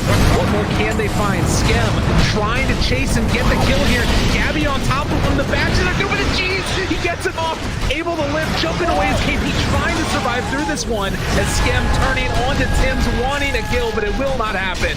They bring down the gyro, batch up JG, and with 4 still standing, TNC still strong. Oh God. Man, that was a serious bash chain right there. Unbelievable. Mosquito buzz indeed. Radiant's middle tower is under attack. And just like that, without a gyro, they're going to your force. They're like, screw. Yeah. We're done. I think this is a pretty safe play. Yeah. All the way in, taking down his tier 4 towers, and Armel here as well. They skewer back the bench and just get clapped by Armel. Gabby now looking for the bash throw onto Yopaj. Has to pull it back and relocate to the fountain as JG does a good bit of damage, but not able to kill Cape. He pops the greaves, turns, and now hitting onto those tier 4 towers. Should well and truly over as the big bad Chrono, but he didn't get the fountain. Doesn't matter. Gabby pulls him down to the other side. They RP him out of the fountain. Nakapool hit the building. And I believe that this is going to be GG barring some type of a massive play as they have Deso on the lead, turning on to the Ancient. Well, looking for an opening here from Yopaj, but it is not going to work. Skim jumps into all, tries to make something happen with the Abyssal Blade. He is dropping far too fast, and GG is called. TNC going to the upper bracket finals. Yeah, the depths of which each team was willing to dig for this series reminded me like a lower bracket one. They were fighting so hard right at the end in all 3 games. So for good reason too, because the team